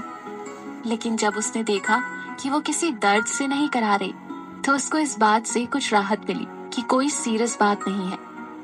वो उसको चुप कराते हुए बोला, "चलो अच्छा, अब रोना बंद करो। तुम्हें पता है ना कि जब तुम रोती हो तो बहुत बुरी दिखती हो।" ये सुनते ही सुमन की हंसी छूट गई। आलिया भी मुस्कुराए बिना रह नहीं सकी। रॉकी को पहली बार सिद्धार्थ का आलिया को बचाना अच्छा नहीं लगा। यहाँ पर वो आलिया को लेकर कुछ मतलबी सा हो गया था। उसको इस बात की उतनी खुशी नहीं थी कि आलिया सही सलामत बच गई थी, बल्कि इस बात का ज्यादा अफसोस हो रहा था कि सिद्धार्थ उसको बचाकर हीरो बन गया था। आलिया के लिए भी और पूरे कॉलेज और स्टूडेंट्स के लिए भी। सिद्धार्थ उठकर अपने कपड़े झाड़कर वापस रेस ट्रैक के लिए चला गया, क्योंकि वो ये मानता था कि चाहे कोई भी कंडीशन हो, एक खिलाड़ी को कभी भी अपना खेल बीच में अधूरा नहीं छोड़ना चाहिए। रॉकी तो हेड बॉय था, इसलिए वो भी ये रेस बीच में नहीं छोड़ सकता था और वो भी ट्रैक पर वापस आ गया। इतना सब होने के बाद भी अर्नब रेस पर रुका नहीं और रेस पूरी की। हालांकि सिद्धार्थ पहले सभी से कई लैप आगे चल रहा था, लेकिन बीच में हटने की वजह से लगभग 6-7 लड़के उससे आगे निकल गए थे। कुछ ही मिनट बाद सीटी बजी। अर्नब रेस जीत चुका था। वो फर्स्ट पोजीशन पर आया था, लेकिन बस कुछ ही स्टूडेंट्स को छोड़कर किसी ने भी उसके लिए चीयर नहीं किया। किसी के भी चेहरे पर कोई भी एक्सप्रेशन नहीं था। उसके रेस जीतने पर जज ने उसको बधाई दी, लेकिन फिर भी अर्नब को अपने दिल में वो एक्साइटमेंट महसूस नहीं हो रहा था जो उसको होना चाहिए था। सिद्धार्थ के बीच में जाने पर भी वो नहीं रुका और लगातार दौड़ते हुए रेस को न सिर्फ पूरा किया बल्कि जीता भी, क्योंकि उस टाइम उसके लिए सिर्फ एक मकसद था, सिद्धार्थ को हराना। और आज उसने ये कर दिखाया था। आज उसने सिद्धार्थ को जो चैलेंज दिया था वो उसको पूरा किया। उसको हराने के लिए वो बीच में कहीं भी नहीं रुका और वो जो चाहता था वो पा लिया। फिर भी वो ये समझ नहीं पा रहा था कि इस बार उसके दिल को सुकून क्यों नहीं मिल रहा। जीतने के बाद भी उसके दिल में खुशी क्यों नहीं है। सिद्धार्थ लगातार दौड़कर अपना लैप पूरा कर रहा था। हालांकि उसकी स्पीड अब पहले जैसी नहीं रही थी, क्योंकि आलिया को बचाने में उसके पैर में भी चोट आ गई थी, इसलिए अब वो धीरे धीरे दौड़ रहा था। आखिरकार वो 7वीं पोजीशन पर पहुंचा। 8वीं पर रॉकी था। सिद्धार्थ के पहुंचते ही चारों तरफ उसके लिए तालियों की गड़गड़ाहट गूंज उठी। हर कोई उसकी तारीफ कर रहा था। ट्रॉफी भले ही अर्नब को मिलने वाली थी, लेकिन सब जानते थे कि असली विनर तो सिद्धार्थ ही था। ये बाजी अर्नब जीत कर भी हार गया था। अब इस एपिसोड के बाद भी अगर आलिया को सिद्धार्थ के प्यार का एहसास नहीं हुआ ना, तो मेरी आलिया से लड़ाई होने वाली है। आपके टेक्स्ट कमेंट सेक्शन में जरूर शेयर कीजिएगा और सुनते रहिए आगे की कहानी के लिए पॉकेट एफएम, आपकी आरजे प्रिया के साथ। Stay tuned. हेलो दोस्तों, मैं हूँ आपके साथ आपकी आरजे प्रिया और आप सुन रहे हैं पॉकेट एफएम। आइए कहानी को आगे बढ़ाते हैं और सुनते हैं चैप्टर 81, प्यार का दर्द है। सभी सिद्धार्थ को चीयर कर रहे थे, यहाँ तक कि स्टेज पर सिद्धार्थ को भी बुलाकर जज और बाकी के टीचर्स ने भी सराहना की। स्टेज पर चढ़ने पर सिद्धार्थ के पैर की टीस और ज्यादा बढ़ गई थी, लेकिन उसने दर्द को अपने चेहरे से जाहिर नहीं होने दिया। पर आलिया ये समझ गई थी। सिद्धार्थ के स्टेज के नीचे आने के बाद आलिया जल्द से उसके पास गई और बोली, थैंक यू सो मच। उसके होठों पर शुक्रिया जरूर था, लेकिन आंखों में एक शिकायत भी थी, जिसे पूछ रही हो कि क्या जरूरत थी इतना हीरो बनने की। अपने पैर में भी चोट लगा ली ना। उसके पैर की चोट आलिया से छुपी नहीं थी। सिद्धार्थ भी समझ गया था कि भले ही वो उसको थैंक्स बोल रही हो, लेकिन फिर भी वो कुछ परेशान सी लग रही थी। अब क्या हुआ? सिद्धार्थ ने पूछा। आलिया उसकी बात सुनकर फौरन बोल पड़ी, जैसे उसके पूछे जाने का ही इंतजार कर रही थी। पैर में चोट लग गई है ना, मुझे सब पता है, मुझसे छुपाने की जरूरत नहीं है। क्या तुमको मेरी हेल्प करने में कोई ना कोई चोट लगाना जरूरी है क्या? उसकी बात सुनकर सिद्धार्थ मुस्कुरा दिया और जवाब देने की बजाय उल्टा उसी से सवाल कर लिया, और तुम्हें हर बार किसी न किसी मुसीबत में पड़ जाना जरूरी है? अच्छा खासा मैं फर्स्ट आने वाला था, लेकिन तुम्हारी वजह से 7th आया हूँ। आलिया भी फौरन बोल पड़ी, हाँ तो मैंने तुमसे कहा था मेरी हेल्प करने के लिए। जब लगा कि खुद रेस में हार जाओगे तो बहाने बनाने लगे। उन दोनों में बहस शुरू हो गई थी, लेकिन ये कोई झगड़ा नहीं बल्कि मीठी सी तकरार थी। अर्नब हाथों में फर्स्ट प्राइज लिए इस भीड़ में भी उन दोनों को ही दहकती आंखों से घूर रहा था। सिद्धार्थ के चेहरे पर हार जाने के बाद भी कोई टेंशन नहीं थी। ये रेस तो उसने आलिया के लिए की थी और आलिया उसके साथ थी। उसने सोचा था कि बहुत अच्छा मौका है सिद्धार्थ को हराकर अपनी बेइज्जती का बदला लेने का और साथ ही आलिया की नजरों में भी उसको गिराने का।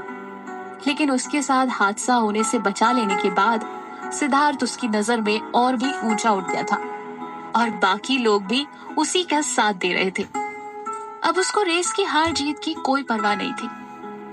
अर्नब के दिमाग में रह रहकर यही बात गूंज रही थी कि मैं चाहे पूरी दुनिया से भी जीत लूं, तब भी मुझे जीत की खुशी नहीं मिल सकती। सिद्धार्थ के साथ किसी भी कंपटीशन में चाहे हारे या जीते, न जाने क्यों उसको सुकून। ऑडिटोरियम की रेलिंग गिर जाने की वजह से फिलहाल अगली कैटेगरी के गेम्स को रोक दिया गया था। अभी अगले राउंड के शुरू होने से पहले 1 घंटे का ब्रेक दिया गया था। अर्नब चुपचाप स्पोर्ट्स फील्ड से बाहर चला गया। इस वक्त उसके दिल में काफी ज्यादा उथल पुथल मची हुई थी और सुकून की तलाश में वो कॉलेज की बिल्डिंग में चला गया। पूरी बिल्डिंग लगभग खाली ही थी।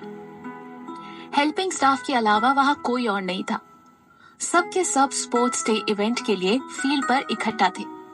गुस्से और फ्रस्ट्रेशन में उसके दिल की हालत अजीब सी हो रही थी, इसलिए बिल्डिंग की छत पर जाकर कुछ देर के लिए अपनी आंखों को बंद करके वो लेट गया और आसमान में बादलों को इधर उधर तैरते हुए देख रहा था।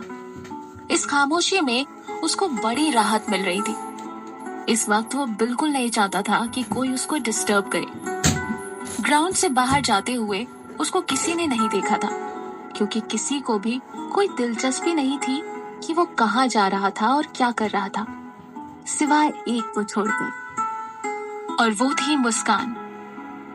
उसने लेटे हुए अपनी आंखें बंद कर ली और पसीने से भीगे हुए अपने चेहरे पर ठंडी हवा के झोंके को महसूस करने लगा। कुछ ही मिनट बीते होंगे कि उस ठंडी हवा में एक खुशबू आई जो उसको अंदर तक महका गई। जब अर्नब ने अपनी आंखें खोलकर देखी तो सामने सुमन खड़ी थी। तेज हवा में उसके बिखरे हुए बाल इधर उधर उड़ रहे थे, जिन्हें वो मुश्किल से संभाल पा रही थी, और साथ ही लहरा रहा था उसका दुपट्टा। इस अकेलेपन में मुस्कान को अपने सामने देखकर उसको कुछ सुकून मिला, लेकिन फिर अपनी आदत से मजबूर उसने बिल्कुल रूखे तरीके से पूछा, मुस्कान, तुम यहाँ क्या कर रही हो? क्या तुम मुझे कुछ टाइम के लिए चैन से रहने नहीं दोगी? मुस्कान को उसी की वजह से वहां आना पड़ा था। बिना किसी गलती उसकी ऐसी फटकार सुनकर मुस्कान की आंखों से आंसू आ गए, लेकिन फिर भी उसने कुछ कहा नहीं, क्योंकि अब तो शायद उसको इन सब की आदत पड़ गई थी। अर्नब उससे इस तरह बात नहीं करना चाहता था, लेकिन वो बहुत ज्यादा फ्रस्ट्रेट हो चुका था। सिद्धार्थ की वजह से, इस कॉलेज के माहौल की वजह से, बाकी स्टूडेंट्स के रवैये से और अपने पिता से। मुस्कान उसकी बात का जवाब देते हुए बोली, कोई भी इंसान ऐसा नहीं है जिसको इस दुनिया में सुकून मिल जाए। कभी भी किसी को मुकम्मल जहां नहीं मिलता। उसकी बातें सुनकर अर्नब और भी इरिटेट होने लगा, लेकिन तभी उसकी नजर उसकी गोरी कलाई पर चोट के कुछ निशानों पर पड़ी, जिसका रंग अभी नीला हो चुका था। ये चोट तुम्हें कहाँ से लगी? किसी ने तुम्हें मारा है क्या? अर्नब उत्तेजित होकर बोला। मुस्कान एकदम हड़बड़ा गई और जल्दी से अपनी कलाई को आस्तीन से ढकते हुए बोली, नहीं नहीं, कुछ नहीं, ये तो बहुत पुराना निशान है, मैं ठीक हूँ। उसने साफ झूठ बोला, लेकिन उसकी हड़बड़ाहट से ये जाहिर हो गया था कि वो कुछ छुपा रही है। कुछ निशान तो अदिति और नेहा ने उसके साथ जो मारपीट की थी उसकी वजह से पड़े थे, जबकि दूसरा निशान अर्नब की माँ की उस पर मार से पड़े थे, जब उन्होंने उसको पिछली रात अर्नब को घर लेकर आने के लिए कहा था और फिर भी वो घर नहीं पहुंचा था। दर्द की टीस उसके चेहरे पर झलक रही थी, क्योंकि वो इतनी मजबूत नहीं थी कि उस तकलीफ को छुपा पाती। यहाँ सिद्धार्थ की चोट देखकर आलिया बोली, चलो अभी कॉलेज की डिस्पेंसरी चलकर ड्रेसिंग करवा लो, अभी घाव ताजा है, वरना बाद में कहीं और प्रॉब्लम ना हो जाए। अरे छोड़ो, इतनी चोटें तो यूं ही लगती रहती हैं, जरा सी मूंछ है बस। खास बात ये थी कि मैंने बिल्कुल सही टाइम पर पहुंचकर तुम्हें वहां से हटा दिया था, वरना न जाने क्या होता। आलिया उसकी इस बात पर और ज्यादा भावुक हो गई। वो मन ही मन में सोचने लगी कि हर बार उससे ऐसी लापरवाही क्यों हो जाती है। ऐसी लापरवाहियों से वो न सिर्फ खुद को बल्कि दूसरों को भी खतरे में डाल देती है। सिद्धार्थ जैसे ही आगे बढ़ा, टखने की चोट की वजह से उसका एक पैर लड़खड़ा गया और अपने आप ही उसका एक हाथ बगल में खड़ी आलिया के कंधे पर पड़ा। मैं कह रही हूँ ना, तुम इतना हल्के में क्यों ले रहे हो? जरा सी मोच कह रहे हो। कहीं लापरवाही में दर्द और ज्यादा बढ़ गया तो? चलो मैं तुम्हें डिस्पेंसरी ले चलती हूँ। आलिया ने अपने कंधे से उसका हाथ नहीं हटाया। सिद्धार्थ को सिर्फ पैर में ही नहीं बल्कि कंधे और पीठ में भी तेज दर्द हो रहा था, लेकिन वो अपने चेहरे से ये बिल्कुल भी जाहिर नहीं होने दे रहा था।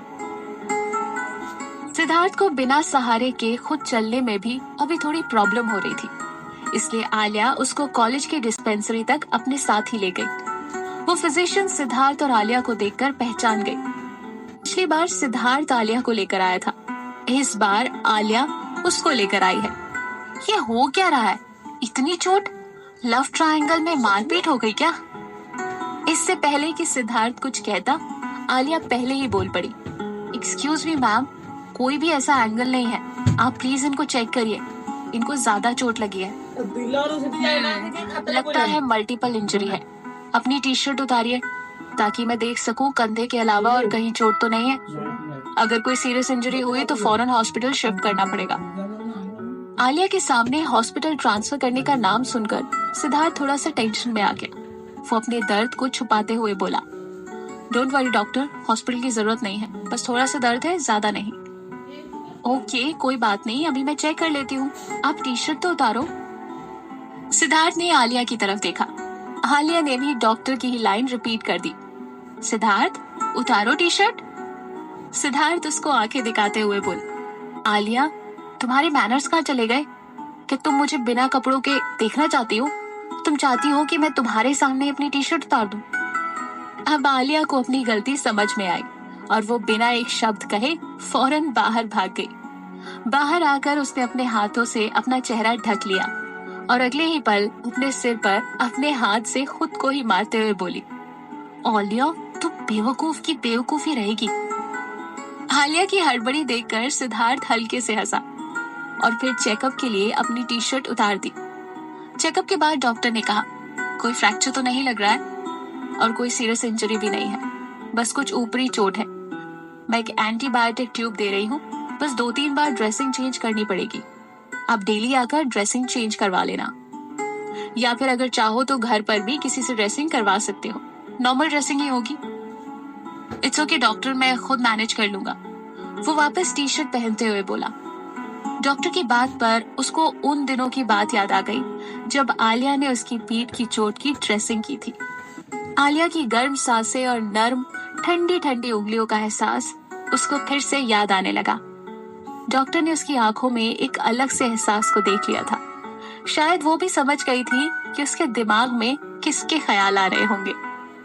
सिद्धार्थ ड्रेसिंग करवाने के बाद मेडिसिन का पैक लेकर बाहर आ गया। आलिया अपनी बेवकूफी पर झुंझलाती हुई और कुछ शर्माई हुई सी फूलों की क्यारी के पास बैठी हुई कच्ची जमीन पर पैरों से कुरेद रही थी। सिद्धार्थ को देखते ही उसने फौरन पूछा, क्या हुआ?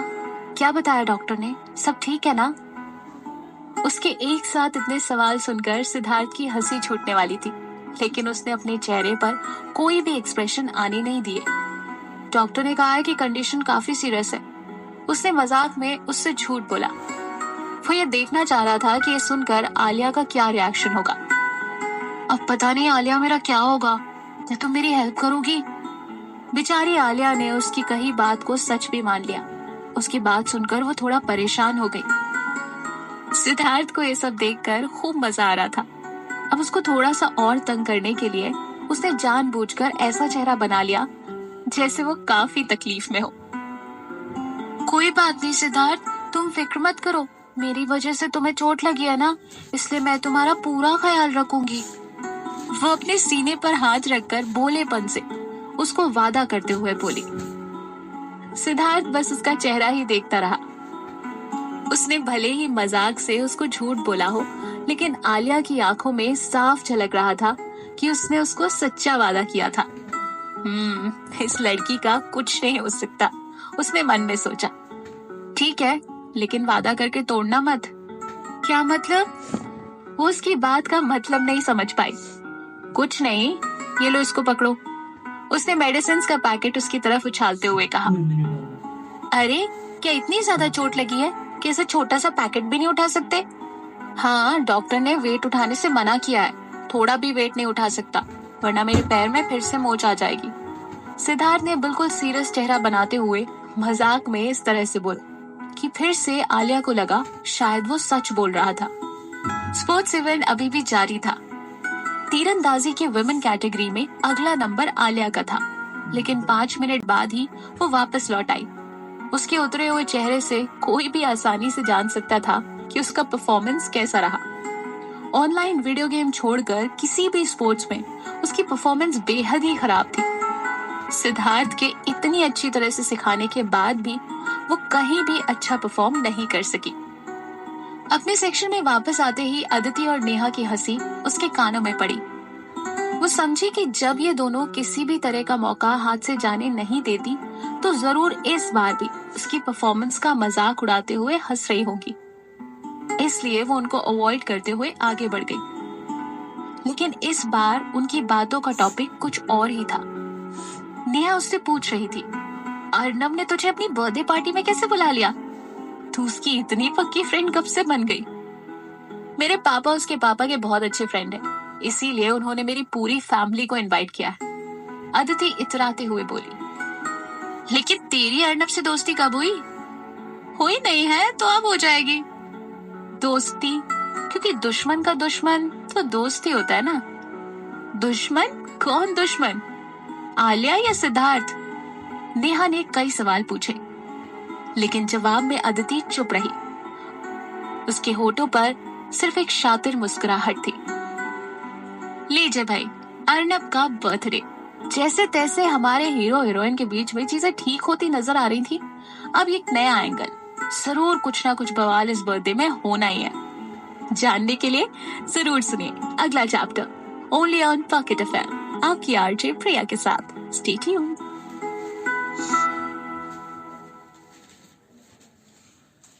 स्नैक्स। सिद्धार्थ हल्के से खांसते हुए अपना गला साफ करते हुए बोला, अरे वो हॉट एंड सॉस सूप का। हेलो दोस्तों, मैं हूँ आपके साथ आपकी आरजे प्रिया और आप सुन रहे हैं पॉकेट एफएम। कहानी को आगे बढ़ाते हैं और सुनते हैं अगला चैप्टर 82, बर्थडे इनविटेशन।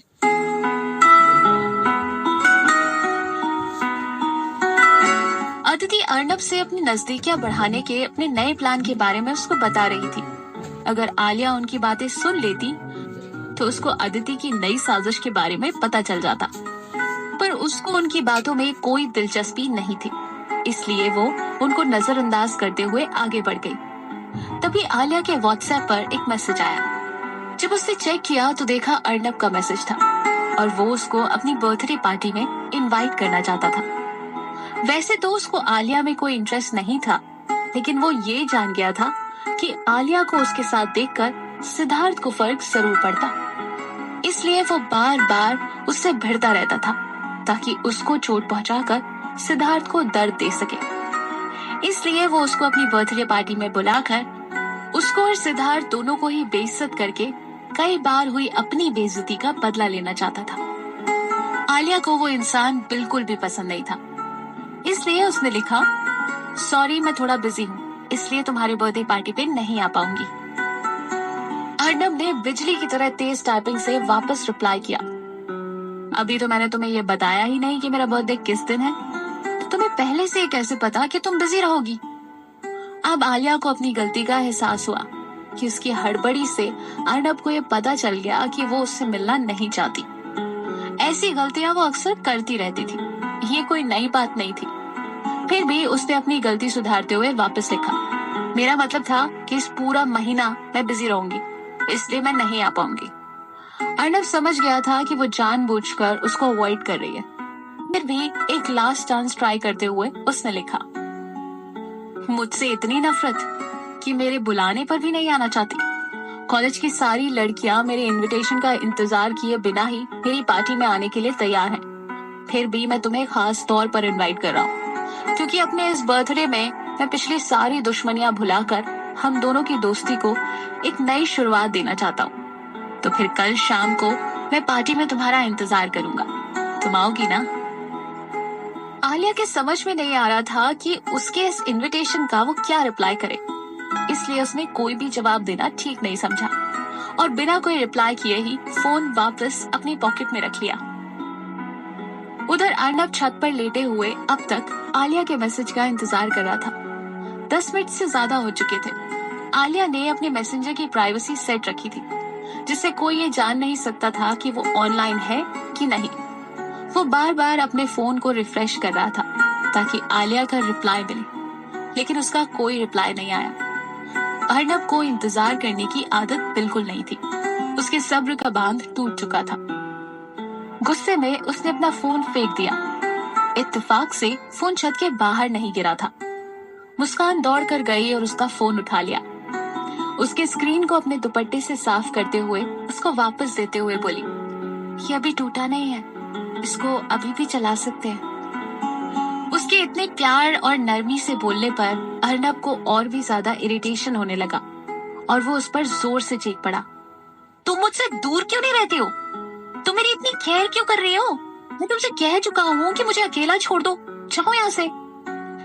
उसकी जोरदार फटकार सुनकर बेचारी मुस्कान का चेहरा शर्म से बिल्कुल लाल हो गया और उसकी आंखों से आंसू निकल पड़े।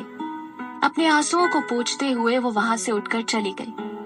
वहां से जाते हुए वो ये सोच रही थी कि जो इंसान उसके इतना करीब रहा हो, वो अब उससे इतना दूर क्यों होता जा रहा था। क्या उसकी जिंदगी में अब कोई और था या फिर कोई और बात थी? फिलहाल उसके पास इसका कोई जवाब नहीं था। स्पोर्ट्स डे इवेंट का पहला दिन खत्म हुआ और वादे के मुताबिक आलिया सिद्धार्थ के साथ ही वापस जा रही थी। थोड़ी ही दूर पर उसकी कार खड़ी थी और वो उसको सपोर्ट देते हुए कार तक लेकर जा रही थी। पीछे से रोहित और ईशान भी आ रहे थे। सिद्धार्थ को इस तरह से आलिया का सपोर्ट लेकर जाते हुए देखकर रोहित ईशान से बोला, भाई हमारा सिद्धार्थ तो एक सांड की तरह हट्टा कट्टा है, क्या हुआ इसको? इसको इतनी ज्यादा चोट लग गई कि बिना किसी सहारे के गाड़ी तक नहीं चल पा रहा है। एक ही दिन में इतना कमजोर कैसे हो गया? ईशान सब कुछ समझता था। उसने मुस्कुराते हुए जवाब दिया, कहीं तुझे इससे जलन तो नहीं हो रही? आलिया उसकी इतनी केयर जो कर रही है ना? ईशान की बात पर वो चिढ़कर बोला, हाँ हो रही है, मुझे जलन हो रही है। जरा उसको देखो, आलिया ने उसको किस तरह से अच्छे से पकड़ रखा है, सहारा दे रखा है और वो पूरा का पूरा उसी पर झुका हुआ है। बेचारी कितनी छोटी सी है, उस पर इतना भारी भरकम सिद्धार्थ लदा हुआ है, उसको शर्म नहीं आती? अरे तो तू इतना भड़क क्यों रहा है? तू क्या चाहता है? ईशान ने उससे पूछा। उसकी बात पर रोहित फौरन बोला, काश कि उस टाइम मैंने उसको वहां पर पहुंचकर बचा लिया होता और उसको बचाने में सिद्धार्थ की जगह मुझे चोट लगी होती, तो आज वो उसकी नहीं बल्कि मेरी केयर कर रही होती। ईशान ने फिर से फौरन उसकी टांग खींचते हुए कहा, तो तू ऐसा कर कि सामने वाली दीवार के पास जाकर तू अपना सिर फोड़ ले, फिर वो तेरी भी केयर करेगी। अगला दिन सैटरडे। कॉलेज की छुट्टी होने की वजह से आलिया दोपहर को भी आराम से देर तक सो रही थी। शाम को देर से उठने के बाद भी आराम से फ्रेश होकर टी शर्ट और लोअर में वो टीवी के सामने सोफे पर बैठ गई और अपना favourite singing talent Hunt show का वेट करने लगी। शो शुरू होने से पहले ही युवराज का एक एड आ गया। ओ मेरा युवराज! वो अपने चेहरे को दोनों हाथों से थामकर ऐसे देखने लगी जैसे उसने टीवी स्क्रीन को इससे पहले कभी नहीं देखा हो। उसी वक्त सिद्धार्थ भी डिनर के लिए ऊपर से नीचे उतरा। उसकी नजर भी टीवी स्क्रीन पर पड़ी। आलिया को उसको निहारते हुए देखकर उसको तेज गुस्सा चढ़ने लगा, लेकिन आलिया को कुछ भी कहने की बजाय उसके पास जाकर बैठ गया और अपनी आंखें बंद करके सिर पर हाथ रखकर ड्रामा करते हुए बोला, उफ, न जाने क्या मुझे अभी अचानक से चक्कर आ रहे हैं। फौरन ही आलिया का ध्यान टीवी से हटकर उस पर आ गया और वो फिक्र करते हुए बोली, क्या हुआ? अभी तक तबीयत ठीक नहीं हुई? अरे अभी कहाँ, सोचा था सोने के बाद थोड़ा रिलैक्स फील करूंगा, लेकिन अभी भी सिर भारी सा लग रहा है। वो बिंदास झूठ बोले जा रहा था। उसकी एक्टिंग से लग रहा था कि आलिया बिल्कुल नहीं समझ पाएगी। ओह, अभी तो पापा भी बाहर गए हुए हैं। मैं थोड़ी बहुत ड्रेसिंग तो कर सकती हूँ, लेकिन ट्रीटमेंट नहीं कर सकती। एक काम करो, मैं तुम्हारे साथ हॉस्पिटल चलती हूँ। एक बार हॉस्पिटल जाकर भी चेकअप करवा लो, क्या पता कहीं कोई सीरियस प्रॉब्लम हो गई हो तो। नहीं रहने दो, थोड़ा रेस्ट कर लूंगा तो ठीक हो जाएगा, कुछ सर्दी सी लग रही है, वो कांपते हुए बोला। तो फिर तुम बताओ, मैं तुम्हारे लिए अभी क्या कर सकती हूँ? वो उसके माथे पर हाथ रखकर फिक्र करते हुए बोली। सिद्धार्थ मन ही मन अपनी सफलता पर मुस्कुरा रहा था। उसका ड्रामा कामयाब रहा। उसने ना सिर्फ उसका ध्यान युवराज पर से हटा लिया, बल्कि उसका पूरा फोकस खुद पर करवा लिया था।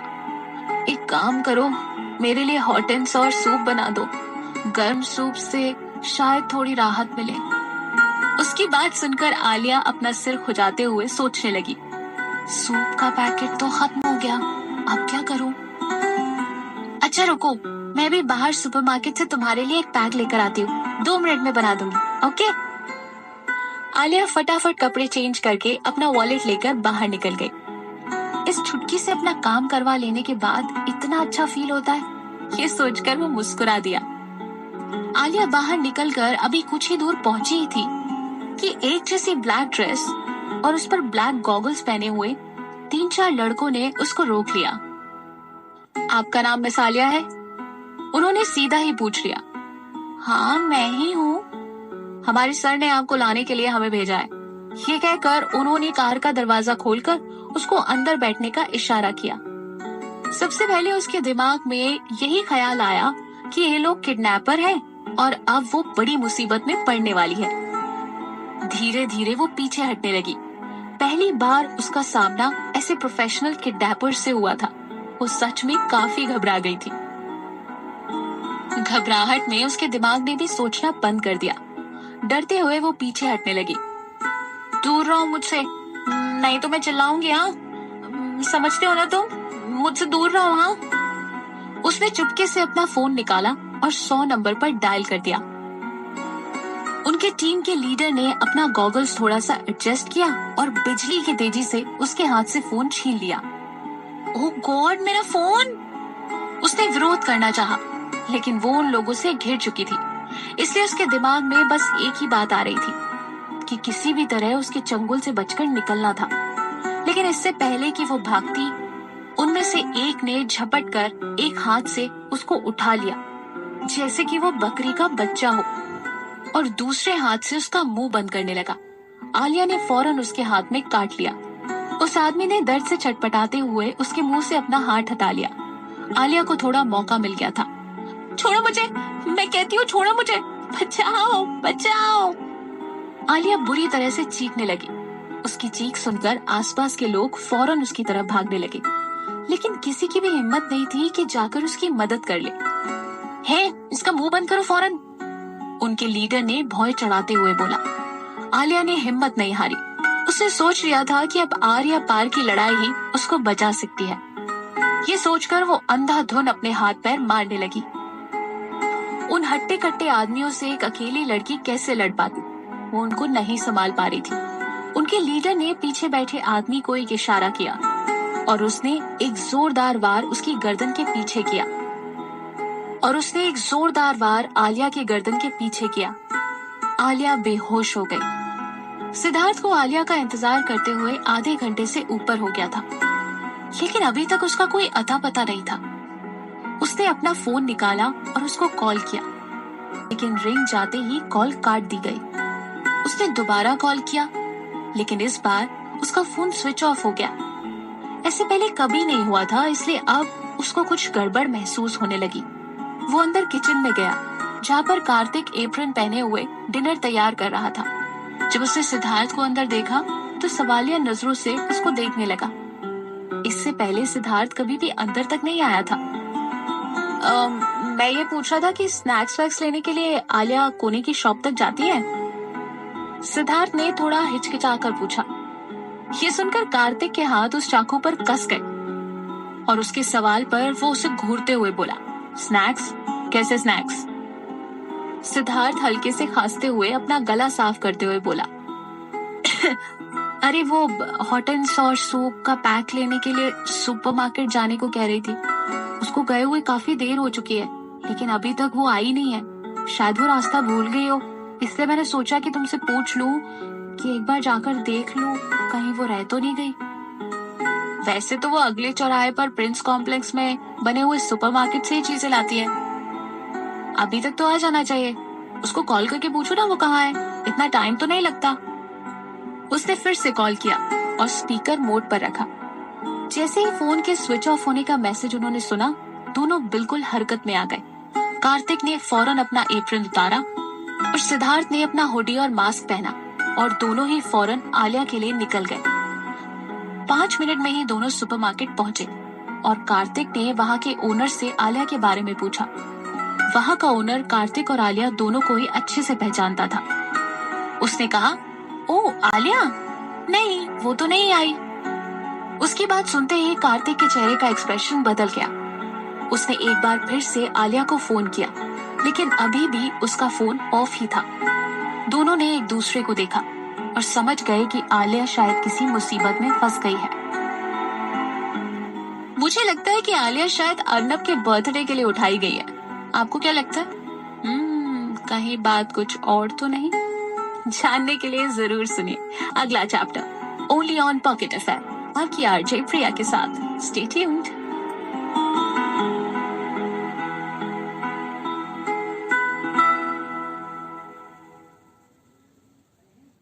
अपनी कमर से हटाया और उस पर भड़कते हुए कहा, अर्नब छोड़ो मुझे, तुम्हारा दिमाग खराब हो गया क्या?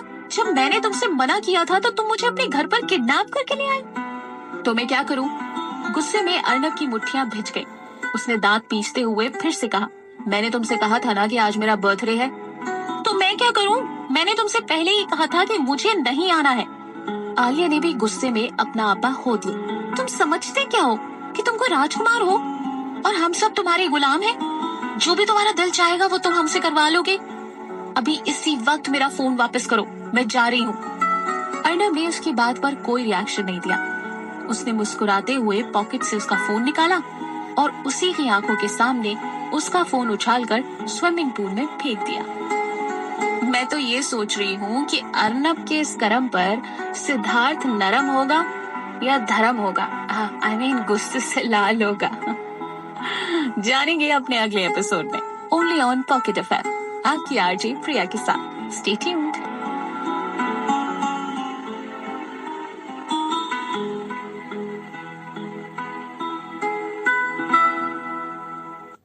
हंसने लगा।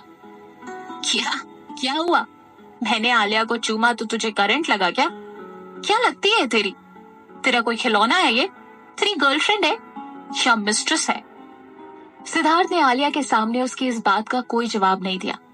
शायद ये वक्त सही नहीं था। उसने अपनी जैकेट उतारी और आलिया के कंधे पर ढक दी और उसकी आंखों में देखते हुए पूछा, तुम्हें चोट तो नहीं लगी? इस घटना के बाद आलिया शॉक में थी, इसलिए वो कुछ बोल नहीं पा रही थी। इसलिए उसने जवाब में सिर्फ अपना सिर हिला दिया। सिद्धार्थ ने उसके कंधे पर अपना हाथ रखा और बिना कोई जल्दबाजी के आराम से उसको लेकर बाहर आ गया। उन दोनों के जाने से पहले ही अर्नब पूल से बाहर निकल आया, लेकिन उन पर अपनी भड़ास निकालने की बजाय उनको जाता हुआ देख रहा था। इस टाइम उसके चेहरे पर कोई गुस्सा नहीं, बल्कि एक उदासी थी और आंखों में नमी थी। उसी उदासी भरी आंखों से उसने आसमान में खिले हुए चांद को देखते हुए मन ही मन में कहा, क्या मुझे कभी खुशी नहीं मिल सकती? क्या अपने बर्थडे पर भी मुझे खुश होने का हक नहीं है? सिद्धार्थ आलिया को लेकर खुद ड्राइव करके घर ले जा रहा था। दोनों बिल्कुल खामोश थे। काफी देर बाद आलिया खुद ही चुप्पी तोड़ते हुए बोली, सिद्धार्थ, तुम्हें कैसे पता था कि मैं यहाँ पर हूँ? पास में बैठे हुए सिद्धार्थ के चेहरे पर अभी तक नाराजगी थी। अर्नब का आलिया को छूना उसको बहुत ही नागवारा गुजरा। उसके चेहरे के इमोशंस को देखकर आलिया चुप हो गई। थोड़ी देर बाद सिद्धार्थ ने गाड़ी साइड में रोकी और आलिया को अजीब सी नजरों से देखा। वो उसको कुछ कहना चाहता था, लेकिन डिसाइड नहीं कर पा रहा था कि कहां से शुरू करे। उसके मन में एक अजीब सी उथल पुथल चल रही थी। उसके एक्सप्रेशन देखकर आलिया थोड़ी सी नर्वस हो गई। सिद्धार्थ ने कुछ नहीं बोला और सामने देखते हुए आंखें बंद करके एक गहरी सांस लेकर अपना सिर झुका लिया। वो उसको कहना तो बहुत कुछ चाहता था, पर शायद उसको शब्द नहीं मिल रहे थे।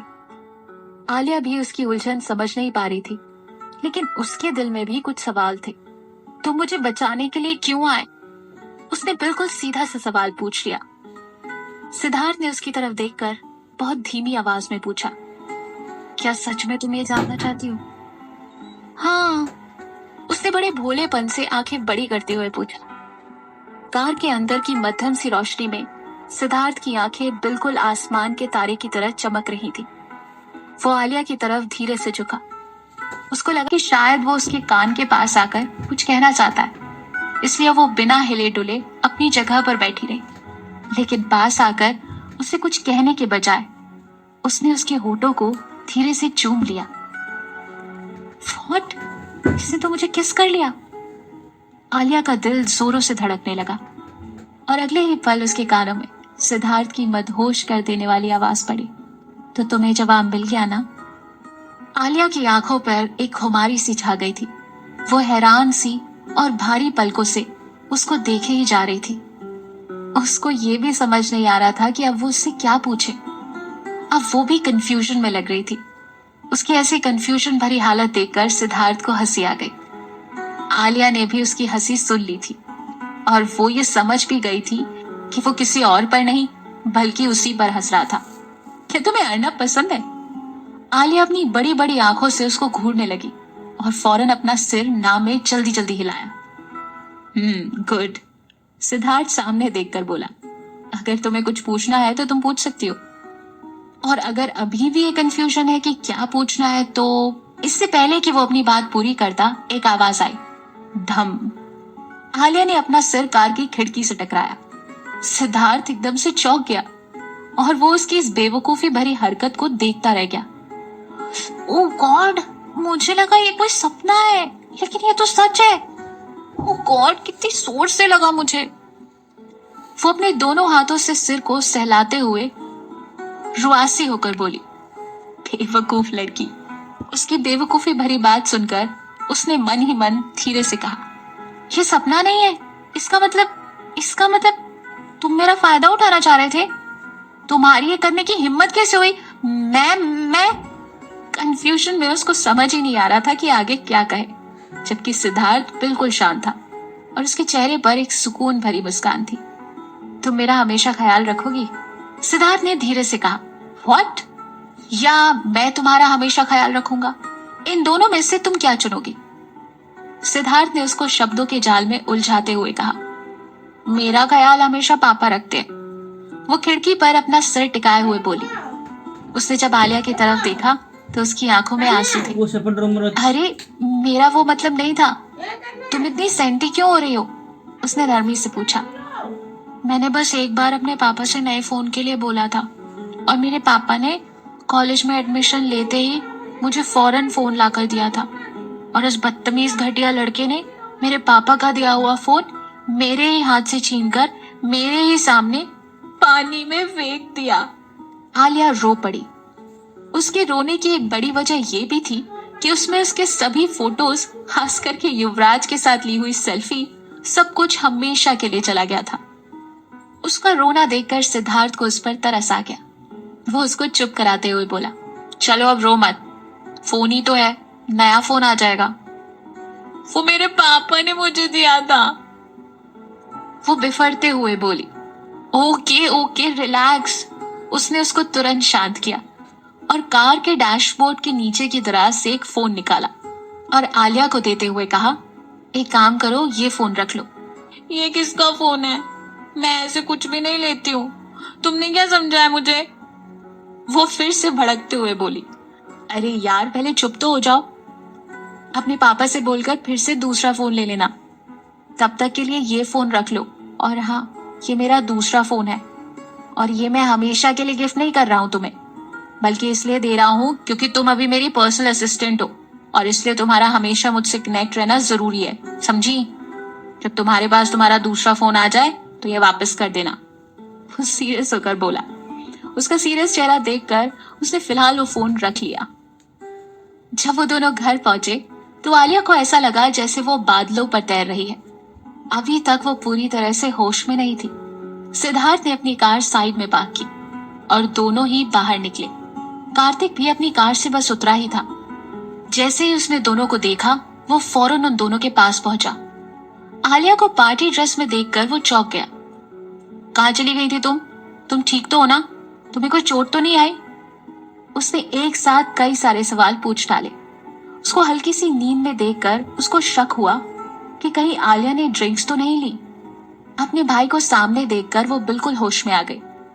भाई, मुझे कुछ नहीं हुआ, मैं बिल्कुल ठीक हूँ। वो एक्चुअली मेरा एक क्लासमेट है, आज उसका बर्थडे था तो उसने मजाक में मुझे जबरदस्ती अपने घर बुला लिया। मैं वहीं से आ रही थी तो सिद्धार्थ भी वहां पर पहुंच गया और मुझे घर वापस ले आया। कार्तिक ने शक भरी नजरों से सिद्धार्थ को देखा और आलिया से बोला, ठीक है, तुम ऊपर जाओ, मुझे सिद्धार्थ से कुछ बात करनी है। ओके। आलिया उसकी बात मानकर चुपचाप ऊपर चली गई। प्रशांत जी 2 दिन के लिए जरूरी काम से बाहर गए हुए थे, इसलिए कैफे फिलहाल बंद था। कार्तिक ने 2 कप कॉफी बनाई और 1 कप उसको देते हुए खुद भी उसके सामने बैठकर सिप लेने लगा। सिद्धार्थ ने भी कॉफी का कप उठाया और वो बिल्कुल टेंशन फ्री होकर सिप लेने लगा। उसको पता था कि कार्तिक कोई सीरियस बात करेगा, लेकिन वो उसकी बात सुनने के लिए पहले से ही खुद को तैयार कर चुका था। ये तो मामला कुछ वाकई सीरियस लग रहा है। क्या लग रहा है आपको? कार्तिक सिद्धार्थ से क्या कहेगा? और क्या उनके इस मीटिंग के बाद सिद्धार्थ के प्यार में कुछ कमी आएगी? और क्या वहां बेवकूफ आलिया को अभी भी समझ में आया कि सिद्धार्थ उससे कितना प्यार करता है? वैसे इस पूरे एपिसोड के बारे में आपका क्या कहना है? शेयर जरूर कीजिएगा और सुनते रहिए आगे की कहानी के लिए पॉकेट एफएम, आपकी आरजे प्रिया के साथ। Stay tuned. हेलो दोस्तों, मैं हूं आपके साथ आपकी आरजे प्रिया और आप सुन रहे हैं पॉकेट एफएम। आइए कहानी को आगे बढ़ाते हैं और सुनते हैं चैप्टर 85, किस्मत का फैसला।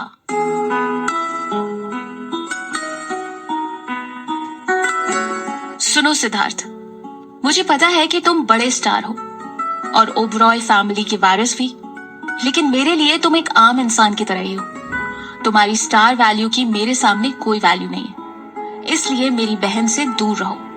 मैं अपनी बहन पर कभी भी एक उंगली भी नहीं उठा सकता, लेकिन अगर किसी ने उसको कोई नुकसान पहुंचाने की कोशिश की तो मैं उसकी टांगे तोड़ने में जरा भी नहीं हिचकिचाऊंगा। कार्तिक आराम से कॉफी के सिप लेते हुए बोला, जैसे किसी की टांगे तोड़ना उसके लिए मामूली सी बात है। वो एक जाना माना लॉयर होने के बावजूद भी एक गुंडे के एटीट्यूड की तरह एक एक शब्द पर जोर देते हुए बोल रहा था और उसके चेहरे के सीरियस एक्सप्रेशन से ये साफ जाहिर हो रहा था कि वो अपने वादे का बिल्कुल पक्का था। सिद्धार्थ ने उसकी बात बिल्कुल खामोशी से सुनी। देखो, मुझे पता है कि तुम एक अच्छे लड़के हो और जिम्मेदारियों को भी समझते हो, लेकिन फिर भी उससे दूर ही रहना, तब तक जब तक तुम अपनी फीलिंग्स के बारे में श्योर ना हो जाओ। मेरी बहन से अगर खिलवाड़ हुआ तो मैं बिल्कुल भी बर्दाश्त नहीं कर पाऊंगा। कार्तिक ने अपनी कॉफी खत्म की और उठकर एक बार फिर से बोला, मेरी बातों को सीरियसली लेना, हल्के में लेने की भूल मत करना। सिद्धार्थ उसकी बातों से जरा भी नहीं घबराया और आराम से अपनी कॉफी पीते हुए बोला, तुम अपनी बहन से बहुत प्यार करते हो ना? कार्तिक उसकी बात सुनकर रुक गया और बोला, कौन सा भाई नहीं करता? तुम्हें इसमें कोई शक है कि मैं अपनी बहन से प्यार करता हूं या नहीं? उसने लास्ट सिप लिया और खड़ा हो गया। और तुम्हें यह लगता है कि मेरी वजह से उसको कोई नुकसान पहुंचेगा? ये बात सुनकर कार्तिक पलटा और देखा, सिद्धार्थ की आंखों में एक मजबूत इरादा नजर आ रहा था। सिद्धार्थ की बात सुनकर कार्तिक पलटा और मुस्कुराते हुए बोला, हो सकता है कि जो तुम कर रहे हो उसमें सच्चाई हो, लेकिन मैंने तुमसे ज्यादा दुनिया देखी है और मैं सिर्फ उम्र में ही नहीं बल्कि हर बात में तुमसे सीनियर हूँ, इसलिए वादों की गहराई को तुमसे बेहतर समझता हूँ। सिद्धार्थ के पास जाकर उसके कंधे पर हाथ रखते हुए किसी दार्शनिक की तरह उसको समझाते हुए कार्तिक बोला, तुम एक अच्छी फैमिली से ताल्लुक रखने वाले अच्छे लड़के हो और एक जाने माने स्टार भी हो। मैं तुम्हारे शुभचिंतकों की हैसियत से तुम्हें समझाते हुए कह रहा हूँ कि अभी तुम अपना फोकस सिर्फ स्टडीज पर ही लगाओ, जिसके लिए तुम यहाँ पर हो। और हो सकता है कि शायद तुम आलिया को पसंद करते हो, मैं इस बात से इनकार नहीं कर रहा, लेकिन सवाल ये है कि कितने दिन तक? कुछ महीने, 1 साल या 3 साल? और उसके बाद तुम वापस अपनी दुनिया में ही खो जाओगे। लेकिन मेरी बहन की जिंदगी बर्बाद हो जाएगी और मैं ऐसा होने नहीं दूंगा। उसका चेहरा बिल्कुल सीरियस हो गया। याद रखना, कभी किसी से कोई ऐसा वादा मत करना जिसके लिए तुम्हें बाद में अफसोस हो। ये कौन जानता है कि कल मैं अफसोस करूंगा या खुशी मनाऊंगा। सिद्धार्थ ने कार्तिक की बात पर उसी पर सवाल कर दिया। कल तो किसी ने नहीं देखा ना, क्या पता किस्मत के फैसले में क्या लिखा हो। तो ठीक है, देखते हैं। कार्तिक ने भी उसकी बात पर सहमति जता दी। संडे। आलिया की सुबह जल्दी आंख खुल गई, लेकिन अभी तक वो पूरी तरह से उठी नहीं थी। कॉलेज की छुट्टी होने की वजह से वो अभी तक अलसाई हुई अपने बिस्तर में ही पड़ी हुई थी। पेट के बल लेटे हुए धुंधली आंखों से वो खिड़की के बाहर आसमान को देख रही थी, जिसमें अलग अलग आकृति के बादल धीरे धीरे तैर रहे थे, जिनमें से छनकर आती हुई हल्की धूप खिड़की के रास्ते उसके सिरहाने पड़ रही थी और उसको एक अजीब से सुकून का एहसास दिला रही थी। उसकी आंखों में अभी भी नींद भरी हुई थी और उसको लगा जैसे कि वो सपने में फिर से वही सब देख रही है जो कल रात अर्नव के घर से वापस लौटते वक्त कार में सिद्धार्थ के साथ महसूस किया था।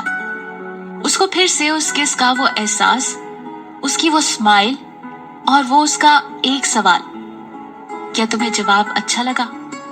उसको वो सब एक एक करके याद आने लगा। उन सबको याद करके न जाने उसको क्यों शर्म सी आने लगी। फिर उसके दिमाग में अचानक एक सवाल आया कि आखिर सिद्धार्थ ने उसको किस क्यों किया? क्या वो उसको पसंद करने लगा है या वो सिर्फ उसका मजाक उड़ा रहा था? हाँ, यही बात है, उसका मजाक ही उड़ा रहा होगा। उसने अपने मन में सोच लिया। आखिर उसमें ऐसा क्या है जो सिद्धार्थ उसको पसंद करेगा और उससे प्यार करेगा? वो तो इतना बड़ा स्टार है, उस पर तो सैकड़ों लड़कियां मरती हैं। उसको तो कोई भी लड़की मिल जाएगी, वो उसको बिल्कुल भी नहीं चाहता है।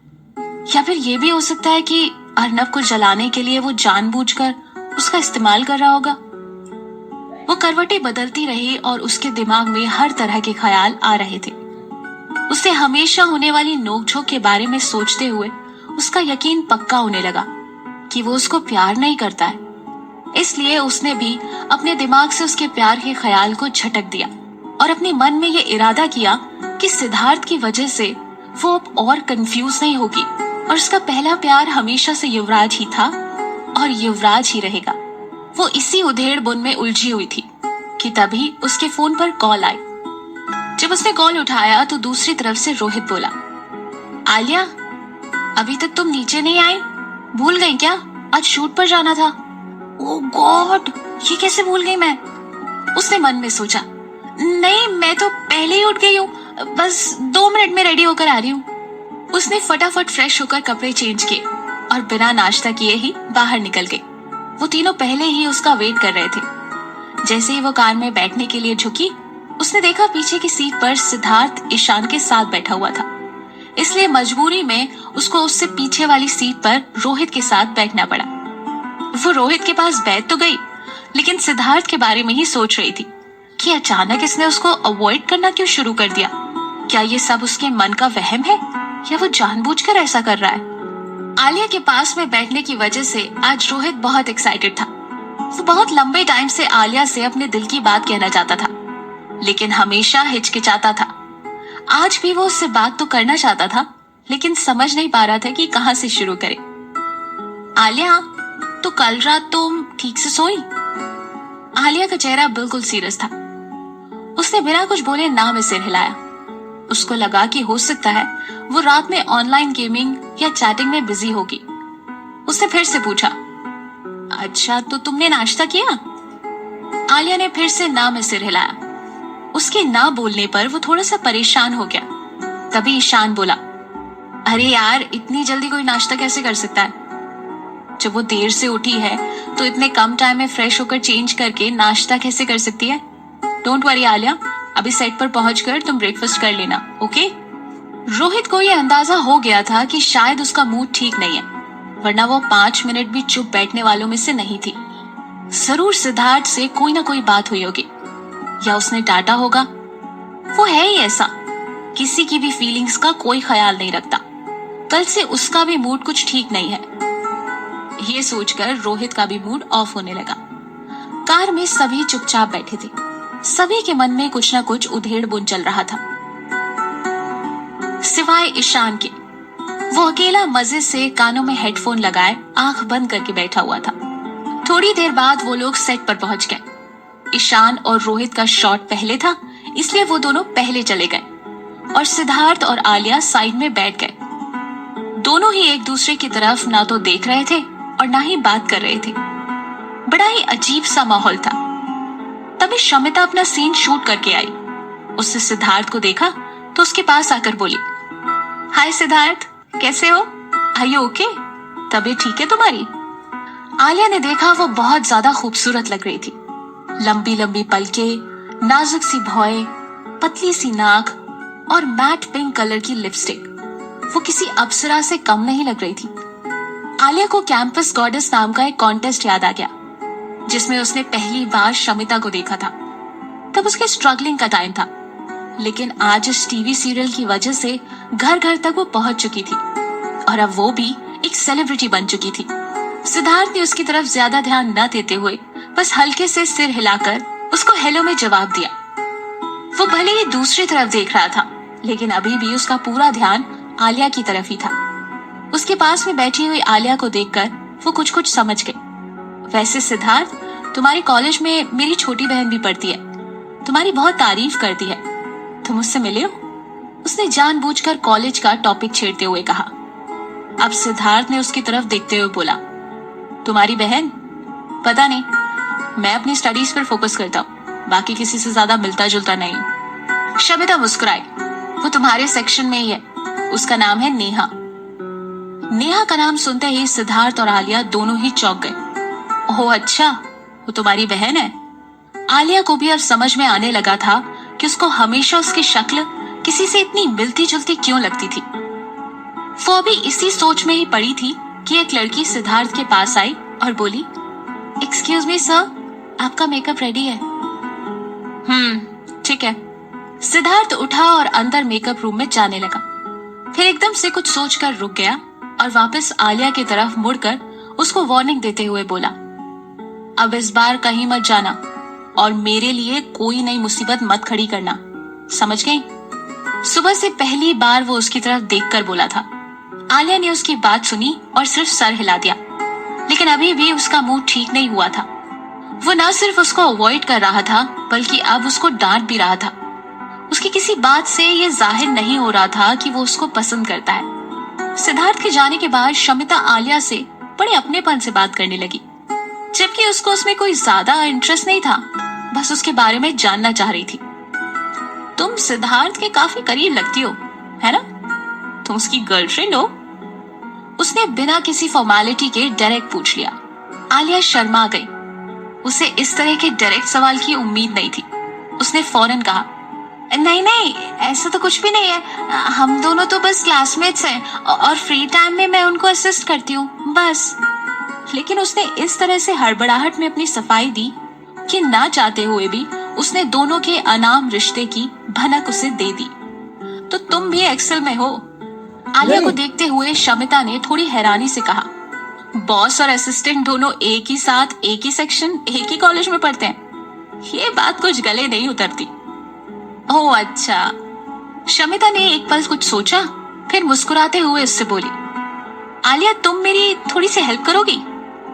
वो क्या है ना, आज रानी की तबीयत ठीक नहीं थी, इसलिए आज वो छुट्टी पर है।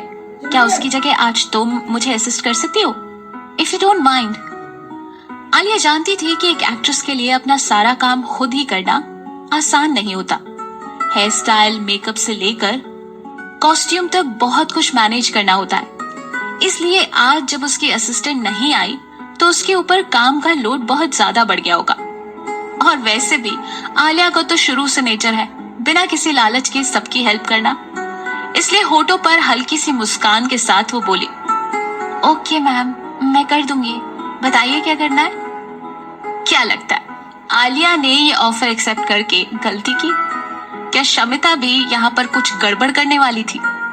जानेंगे अपने अगले एपिसोड चैप्टर 86 में, ओनली ऑन पॉकेट एफएम, आपकी आरजे प्रिया के साथ। Stay tuned.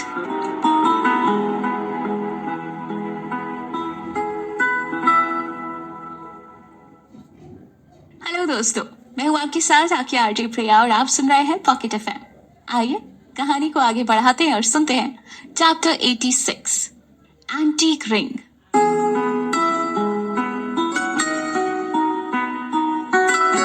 असल में आलिया को शमिता का नेचर बहुत अच्छा लगा। उसने एक बार भी नहीं सोचा था कि ये उसी नेहा की बहन है जिसने कॉलेज में उसको इतना परेशान किया है। ओह, थैंक यू सो मच। वो आलिया के हाथों को अपने हाथ में लेकर बोली।